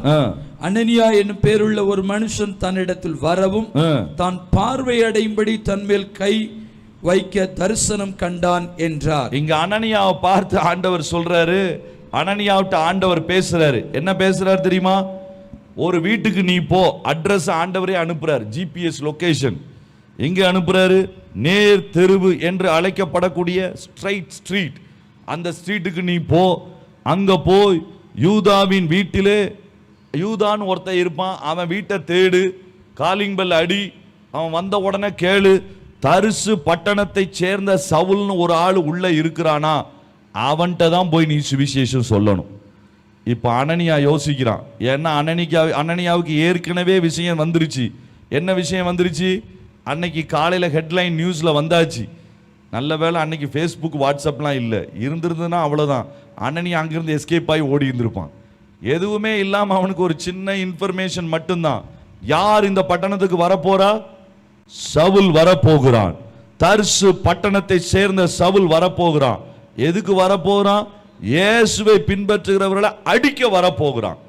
இப்ப ஆண்டவர் சொல்றாரு, அனனியா எவ்வளவு ஆண்டவரோட கனெக்டடா இருக்கிறான் பாருங்க. அனனியாவே அப்படின்னு கூப்பிட்ட உடனே அவன் என்ன சொல்றான்?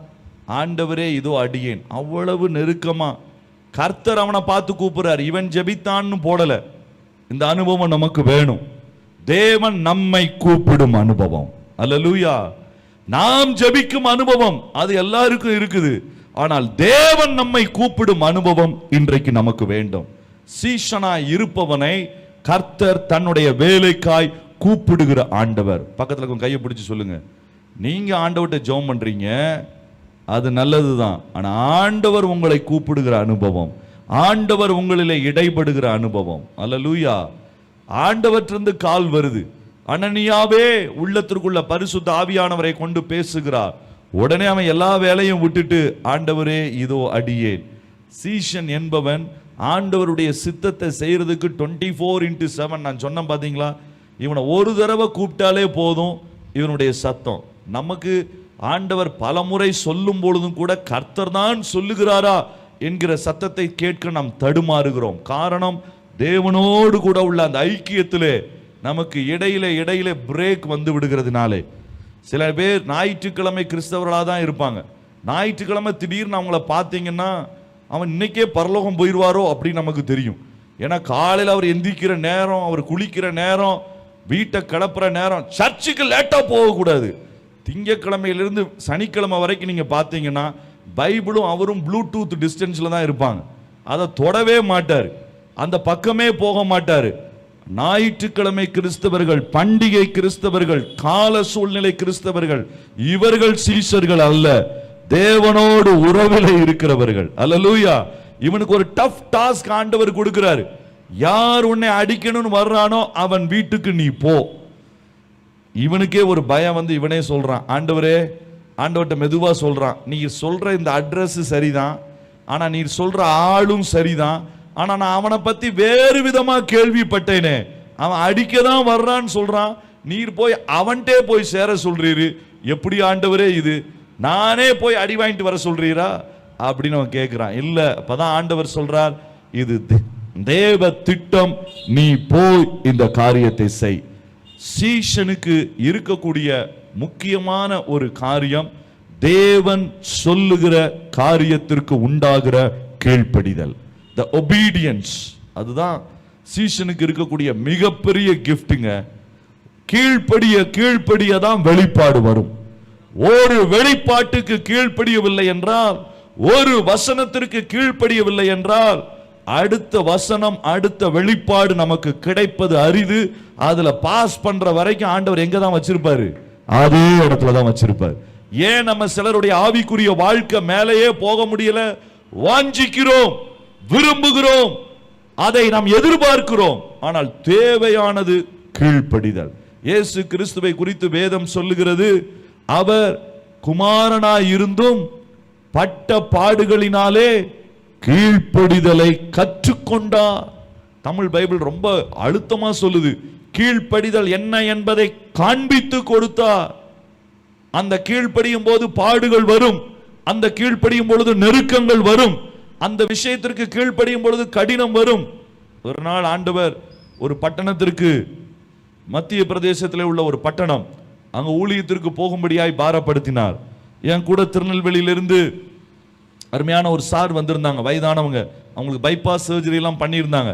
ஆனாலும் துடிப்பா இருப்பாங்க, எப்படியாவது அங்க போய் சுவிசேஷத்தை சொல்லணும்னு சொல்லி திருநெல்வேலியிலிருந்து ஒரு வருஷத்திற்கு 2 மாசம் 3 மாசம் 6 மாசம் எங்களோடு கூட வந்து தங்கி இருப்பாங்க. தங்கி இருந்து எங்களுக்கு உதவி செய்வாங்க. ஜீவா சார் அவருடைய பெயர். அப்போ நான் அவரை பார்த்து சொன்னேன், சார் இந்த மாதிரி அந்த இடத்துக்கு ஊழியத்துக்கு போறேன், நீங்க வர்றதற்கு ஆயத்தமா? அவர் சொன்னார், அதுக்கு தானே வந்திருக்கிறேன். நான் சொன்னேன், பஸ்ல அல்லது நம்ம ட்ரெயின்ல தான் போகணும். ஆனால் பஸ்ல ரொம்ப கஷ்டம், ட்ரெயின்ல நம்ம ரிசர்வ் பண்ணல, அன்ரிசர்வ் டிக்கெட் அல்லது செகண்ட் ஸ்லீப்பர் கிடைக்க வாய்ப்பு இருக்குது. அதுல போறதுக்கு நீங்க ஆயத்தமா? நீங்க போறீங்களா? நானும் வர்றேன்.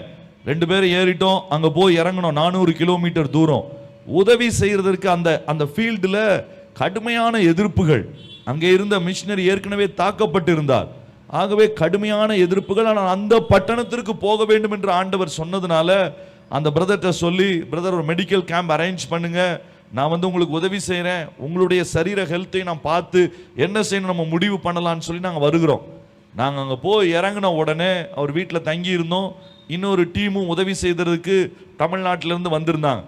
2 பேருமா சேர்ந்து அடுத்த நாள் மெடிக்கல் கேம்ப் நடத்தணும். அடுத்த நாள் ஆயத்தமாறுதற்கு இன்னொரு மிஷினரிட்ட சொல்லியிருந்தோம், உங்க பழைய ஜிப்சி வண்டி இருக்குல்ல, அதை எடுத்துட்டு வாங்கன்னு சொல்லி. அது 80 கிலோமீட்டர், அது சரியான நேரத்துக்கு வர முடியல. அதனால நாங்க போறது தடைபட்டு இருந்தது. நாங்க உட்கார்ந்து ஜெபித்து கொண்டே இருந்தோம். திடீர்னு பார்த்தா இந்த மிஷினரியுடைய பையன் வேகமா வந்து சொல்றான், ஒரு அங்கிள் வந்திருக்கிறாங்க, வண்டியும் வந்திருக்குது, ஆனா அங்கிள் புதுசா இருக்கிறாங்கன்னு சொல்லி. அந்த உடனே நாங்க வெளியே வந்து பார்த்தோம், அது யாருன்னு பார்த்தா இதற்கு முன்பாக அந்த மிஷினரிக்கு கடினமான சூழ்நிலையை கொடுத்த அதே நபர் மறுபடியும் வண்டியோட அங்க வந்து நின்றுக்கிறார். அவரை பார்த்த உடனே மிஷினரி சொன்னாரு, பிரதர் இன்னைக்கு நம்மளை வீடு தேடியே வந்துட்டாங்க பிரதர்ன்னு சொல்லி. நீங்க ஒன்றும் கவலைப்படாதீங்க, பேசலாம், எல்லாம் நம் நண்பர்கள் தான் சொல்லி அவர்களிடத்துல பேசணும். ஆனா கர்த்தர் என்ன தெரியுமா செஞ்சிருக்கிறார்? அதற்குள் ஆச்சரியமான காரியம். அந்த வண்டியில எங்களை கூட்டிட்டு போறதுக்கு அவங்க அனுப்பி இருக்கிறாங்க. சரின்னு சொல்லி நாங்களும் அந்த வண்டியில ஏறி உட்கார்ந்தாச்சு. அது நாங்கள் நடத்த வேண்டிய மெடிக்கல் கேம்ப் நடத்த வேண்டிய அந்த கிராமத்துக்கு போச்சு. போற வழியில் அவர் சொன்னாரு, பிரதர் கவனமா போங்க, இடையில எப்போ வேணாலும் உங்களுக்கு அடி விழலான்னு சொல்லி. நான் சொன்னேன், பரவாயில்ல பிரதர், நம்ம சேர்ந்து போகலான்னு சொல்லி நான் இன்னும் 2 டாக்டர்ஸ் நாங்கள்லாம் சேர்ந்து அந்த கிராமங்களுக்கு போனோம். அங்கே போய் நின்னா ரொம்ப ஆச்சரியமான ஒரு சம்பவம். அங்கே 3-4 மீடியா பீப்புள் நின்னாங்க, மற்றவங்கெல்லாம் நின்னாங்க. எங்களுக்கு அந்த கிரவுண்டில் போய் இறங்கின உடனே அதை அரேஞ்ச் பண்ணியிருந்தவர் வந்து சொன்னார், வாங்க மீடியாவில் அவங்ககிட்ட சில கேள்விகள் கேட்பாங்க, நீங்கள் சொல்லுங்க. மீடியாவில் என்ன பிரதர் கேள்வி கேட்க போகிறாங்க? அவங்க கேட்டாங்க, நீங்கள் எத்தனை பேருக்கு உதவி செய்ய போகிறீங்க, எத்தனை டாக்டர்ஸ் வந்திருக்கிறீங்க, எல்லாம் கேட்டாங்க. நாங்கள் சொன்னோம், இந்த டீட்டெயில்ஸ்லாம் சொன்னோம். எல்லாம் முடிச்சதுக்கப்புறம் அந்த நபர் சொன்னார், இன்னைக்கு நான் தான் உங்களுக்கு எல்லாம் சாப்பாடு அரேஞ்ச் பண்ணியிருக்கிறேன், என் கூட தான் நீங்கள் சாப்பிடணும். இல்லை பிரதர், இன்னொருத்தர் எங்களுக்கு அரேஞ்ச் இல்லை என்று சொல்லி நல்ல காஸ்ட்லியான ஒரு ஹோட்டலுக்கு கூட்டு போய் அங்கே சாப்பாடு கொடுத்தார். மறுபடியும் மத்தியானமும் அவர் தான் வந்து கொடுத்தாரு. சாயந்தரமும் அவர் தான் வண்டியில கொண்டு போய் வந்து இறக்கி விட்டாரு. அந்த பெரிய மனிதர். எல்லாம் முடிஞ்சப்பறம் அந்த மிஷினரிட்ட கேட்டேன், யாரு பிரதர் இவ்வளவு நல்லா ஹெல்ப் பண்றாரு, நீங்க முன்னாடியே சொல்லலன்னு சொல்லி. இவர் சொன்னாரு, அவர் தான் என்னை அடிச்சவர் பிரதர். என்னை அடிச்சதுக்கு அப்புறம் நான் காண்பிச்ச ஒரு அன்புல இன்னைக்கு நமக்கு ஒரு நல்ல விசுவாசியா இருக்கிறார். அல்லேலூயா. எனக்கு ரொம்ப ஆச்சரியமா இருந்தது. எப்படிப்பட்ட ஒரு சவுலை சந்திப்பதற்கு ஆண்டவர் ஒரு வழி நடத்துதலை கொடுத்தாரு. அனனியா அழகா சொல்லிட்டு போயிருந்திருக்கலாம், இது என்னால முடியாத ஆண்டவரே, நீரே பார்த்து கொள்ளும், வேற யாரையாவது அனுப்போம், இது முடியாது, நான் வேணா அந்த நேர் தெருவில் போய் வெளியில நின்னே ஜோம் பண்ணிட்டு வந்துடுறேன். நிறைய ஆப்ஷன் அவர் சொல்லியிருக்கலாம். ஆனால் உள்ள போய் பவுலை பார்த்து அவர் சொன்ன முதல் வார்த்தையை பாருங்க, 17வது வசனம். அனனியா வீட்டுக்குள்ள போய், அப்பொழுது அனனியா போய் வீட்டுக்குள் பிரவேசித்து அவன் மேல் கையை வைத்து, சகோதரனாகிய சவுலே. எப்படி கூப்பிடுறாரு? சகோதரனாகிய சவுலே. அவர் யாரு? இவரை அடிக்க வந்த ஆளு. அவருக்கு இவர் கொடுக்கிற டைட்டில் என்ன? பிரதர் சவுல். இதை கேட்ட உடனேயே சவுல் மனம் திரும்பி இருப்பார். யார எதிர்த்து நின்றாரோ அவரை நேசிச்சு, கட்டாயத்தினால இவர் கீழ்ப்படியல, நேசிச்சு கீழ்ப்படிஞ்சார். கீழ்ப்படிதலுக்கு ரொம்ப தேவையான காரியமே அன்புதாங்க. நீங்க ஆண்டவரை நேசிச்சீங்கன்னா அவருடைய கட்டளைக்கு நீங்க கீழ்ப்படிய முடியும். ஆண்டவருடைய காரியத்தை நேசிச்சீங்கன்னா அவர் நடத்துகிற நடத்துதலுக்கு நீங்க கீழ்ப்படிய முடியும். கர்த்தர் அந்த காரியத்தை வாய்க்க பண்ணுவார். சீஷனுக்கு ரொம்ப முக்கியமான தேவை அன்போடு கூடிய கீழ்ப்படிதல். இரண்டாவது, அதே அதிகாரத்துல இன்னொரு சீஷியை பத்தி எழுதி இருக்கிறது. வாசியுங்கள் 36வது வசனம். யோப்பா பட்டணத்தில் கிரேக்கு பாஷையிலே தொற்காள் என்ற அர்த்தம் கொள்ளும் தபித்தாள் என்னும் பேருடைய ஒரு சீஷி இருந்தாள். அவள் நற்கிரியைகளையும் தருமங்களையும் மிகுதியாய் செய்து கொண்டு வந்தாள். தொற்காள், தபித்தாள் என்று சொல்லப்படுகிற இந்த சீஷி, இவள் யார்? இவளுக்கு 2வது டாஸ்க் ஆண்டவர் கொடுக்கிறார். அவனுக்கு நேரடியா சுவிசேஷத்தை சொல்லி நற்செய்தியை சொல்லுகிற கட்டளையை கொடுத்தாரு. உடனே அவங்க போய் செஞ்சார், அன்போடு கூட கீழ்ப்படிந்தார். அதனால ஒரு சவுல் என்கிற மனிதன் பவுல் என்கிற அப்போஸ்தலனா மாறினார். ஆனால் இந்த தபித்தாளுக்கு ஆண்டவர் சொன்ன காரியம், போய் ஏழைகளுக்கு உதவி செய், நற்கிரியைகளை செய், தருமங்களை செய். இவ செய்து செய்து செய்து செய்து இவளுக்கு ஒரு பட்ட பேரே வந்துருச்சு. இவளுக்கு வச்ச பட்ட பேர் என்ன பேரு? தொற்காள். அதுதான் பட்ட பேர், தொர்காஸ். தொர்காஸ் என்கிற அந்த பட்ட பேருக்கு என்ன அர்த்தம்னா, கெசிலி என்று சொல்லப்படக்கூடிய மான், ஒரு மானை போன்றவள் என்கிற ஒரு பட்ட பெயரை வச்சாங்க. தபித்தாள் அவளுடைய ஒரிஜினல் அராமிக் பெயர். ஆனால் அவளுக்கு வைக்கப்பட்ட பட்ட பெயர் என்ன பெயரு?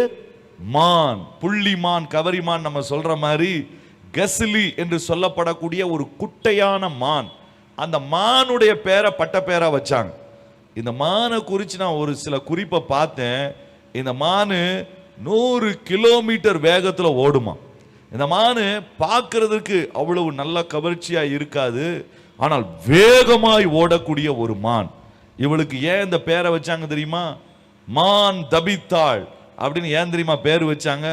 அவ ஓடி ஓடி செஞ்ச உதவிகள். ஒரு நாள் திடீர்னு வியாதிப்பட்டு மரித்து போனாள். அப்ப மரித்த உடனே அவளுக்கு உதவி செய்த அவ விதவைகள் எல்லாம் வந்து அழுகுறாங்க, ஐயோ தபித்தாளே, நீ தான் எங்களுக்கு இவ்வளவு உதவி செஞ்ச, நீ செத்து போயிட்ட, இனி யாரு உதவி செய்வான்னு சொல்லி பக்கத்துல இருந்த பேதுருவை அழைக்கிறாங்க. பேதுரு வருகிறார், பேதுரு ஜெபிக்கிறார்.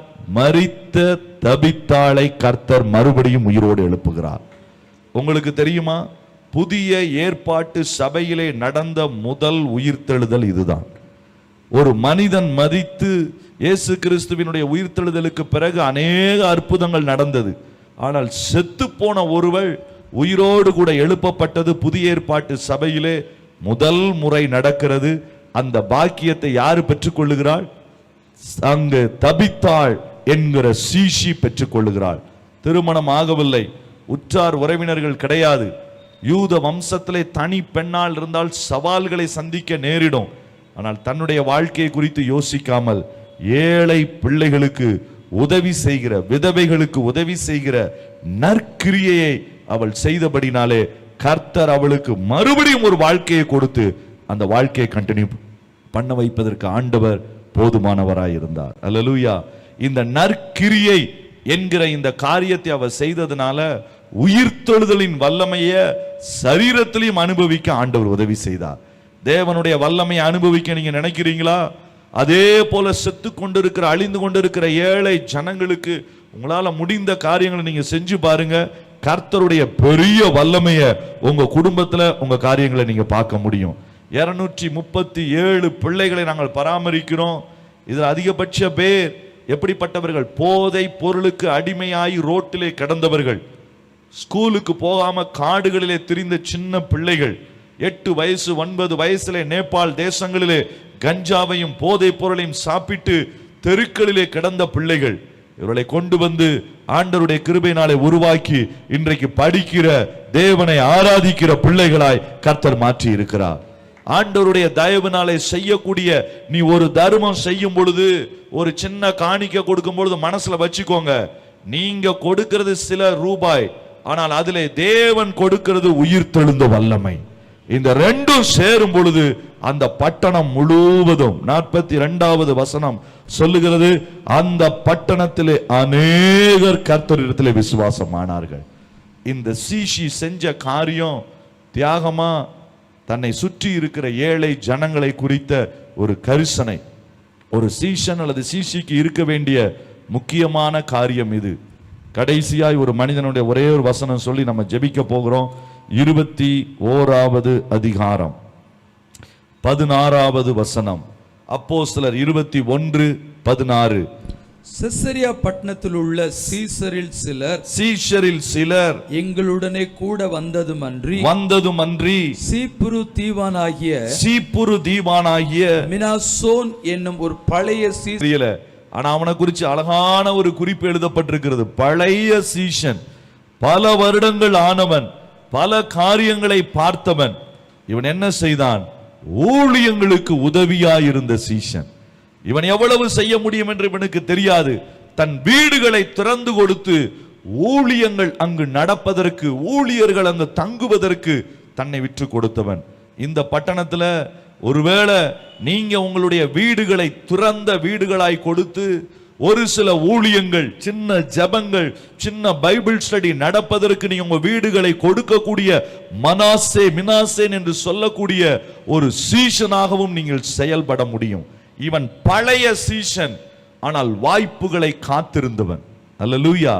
சீஷன், நான் ஏற்கனவே நிறைய செஞ்சிட்டேன் பிரதர், நான் பழைய சீஷன், எத்தனையோ பேரோட ஊழியம் பண்ணியாச்சு, பேதுருவோட, மற்றவர்களோட, சீப்புரு தீவான், பர்னபாஸ், அவரே எனக்கு எங்க ஊருக்காரர் தான், எல்லாமே செஞ்சாச்சு என்று திருப்தி அடையாதவன். இப்ப ஒரு வாய்ப்பு கிடைக்குது, கேட்கிறாங்க. பவுல் போற வழியில தங்கி, சிலரோட தங்கி ஜெபித்து இளைப்பாரி போவதற்கு ஆயத்தம்.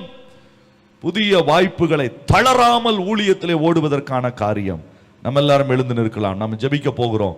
சீஷனுடைய 3 முக்கியமான காரியங்கள்: அன்போடு கீழ்ப்படுகிறவன், தியாகத்தோடு உதவி செய்கிறவன், வாஞ்சையோடு ஊழிய வாய்ப்புகளுக்காய் காத்திருக்கிறவன். இந்த சீஷர்களுக்குள்ள இருந்த இந்த கேரக்டர், சிலுவையை சுமக்கிறவன் மாத்திரமல்ல, உலகத்தை வெறுக்கிறவன், தன்னை வெறுக்கிறவன் மாத்திரமல்ல. இந்த சீஷர்கள் பிரகாசித்ததற்கு காரணம், இவர்களுடைய பெயர்கள் எழுதப்பட்டதற்கு காரணம், இவருடைய வாழ்க்கை பெரிய மாற்றங்களை உண்டாச்சு. 2 நிமிஷம் தான் ஜெபிக்க போறோம். கரங்களை வானத்திற்கு நேராய் உயர்த்தி, தேவன் தேடும் மிஷனரி அருட்பணியாளர்கள் நீங்க தான்.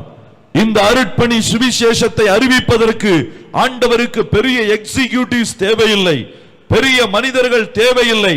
தேவ தூதரும் உற்று பார்க்க விரும்புகிற இந்த பெரிய சுவிசேஷ பாக்கியத்தை கொண்டு போய் சேர்ப்பதற்கு அவரையே நம்பி, அவருக்காய் சிலுவை சுமந்து அனுதினமும் அவரை பின்பற்றுகிற சீஷர்கள் தேவை. வெறும் விசுவாசிகள் அல்ல. சுவிசேஷத்தினுடைய கடைசி, நீ விசுவாசியா இருக்கிற நிலைமையிலிருந்து சீஷராய் மாறினவர்களை கொண்டு சீஷர்களை கர்த்தர் உண்டாக்குகிறார். God raises the disciples. விசுவாசி என்பது தவறல்ல, அது முதல் படி. ஆனால் நீங்கள் சீஷராய் மாற வேண்டும். சிலுவையை சந்தித்து ஆசீர்வாதம் பெற்றவன் விசுவாசி, தன் சிலுவையை சுமக்க ஒப்பு கொடுத்தவன் சீஷன். அதுதான் இந்த சீஷர்களை கர்த்தர் உங்களை அப்படி மாற்ற விரும்புகிறார். கரங்களை உயர்த்தி ஆண்டவரை நோக்கி பார்த்து ஜெபிக்கலாமா? ஆண்டவரே, இந்த ராத்திரி வேளையிலே தேவன் தேடும் அந்த மனிதனாய் நான் வாழ விரும்புகிறேன். தேவன் எதிர்பார்க்கும் அந்த சீஷனாய் சீஷியாய் நான் வாழ விரும்புகிறேன். தொற்காள் ஒரு திருமணம் ஆகாத யூத வம்சத்தினுடைய கட்டளைகளின் நடுவிலே வாழ்ந்தவள். எல்லா பாரம்பரியங்களையும் தாண்டி தன்னால இயன்ற மட்டும் தன்னை சுற்றி இருந்த விதவைகளுக்கு ஏழைகளுக்கு கண்ணீரை துடைக்க ஒரு மானை போல போராடினவள், ஓடினவள், பிரயாசப்பட்டவள். வேதம் சொல்லுகிறது அவளைத்தான் முதல் உயிர்த்தெழுதலின் வல்லமையை அனுபவித்த ஒரு சீஷியாய் ஆண்டவர் மாற்றினார். மினாசோ பழைய சீஷன், ஆனால் ஒரு வாஞ்சியோடு இன்னமும் காத்திருக்கிறான். இன்னும் ஒரு ஊழிய பாக்கியம் எனக்கு கிடைக்கட்டும், என் வீட்டுக்கு கிடைக்கட்டும், நான் அங்கே உதவி செய்யட்டும் என்று காத்திருக்கிற சீஷர்கள், உங்கள் குடும்பங்களிலே இந்த ஊழியங்கள் நடக்க வேண்டும், உங்கள் வீடுகளிலே இந்த காரியங்கள் நடக்க வேண்டும். அப்போஸ்தலர்கள் நாட்கள்ல நடந்தது போல தேவன் இந்த கடைசி நாட்களிலே செய்ய விரும்புகிறார். ஏனென்றால் இயேசு சீக்கிரம் வரப்போகிறார், ராஜா சீக்கிரம் வரப்போகிறார். ஒரு பாடல் வரி, ஒரு கோரஸ் மட்டும் பாடி நாம ஜெபிக்க போகிறோம். ராஜா வருகிறார், ஆயத்தமாவோம். இன்றைக்கு ஆயத்தம் என்கிற அந்த செருப்பை அணிந்து கொள்வதற்கு நாம் முயற்சி செய்வோம்.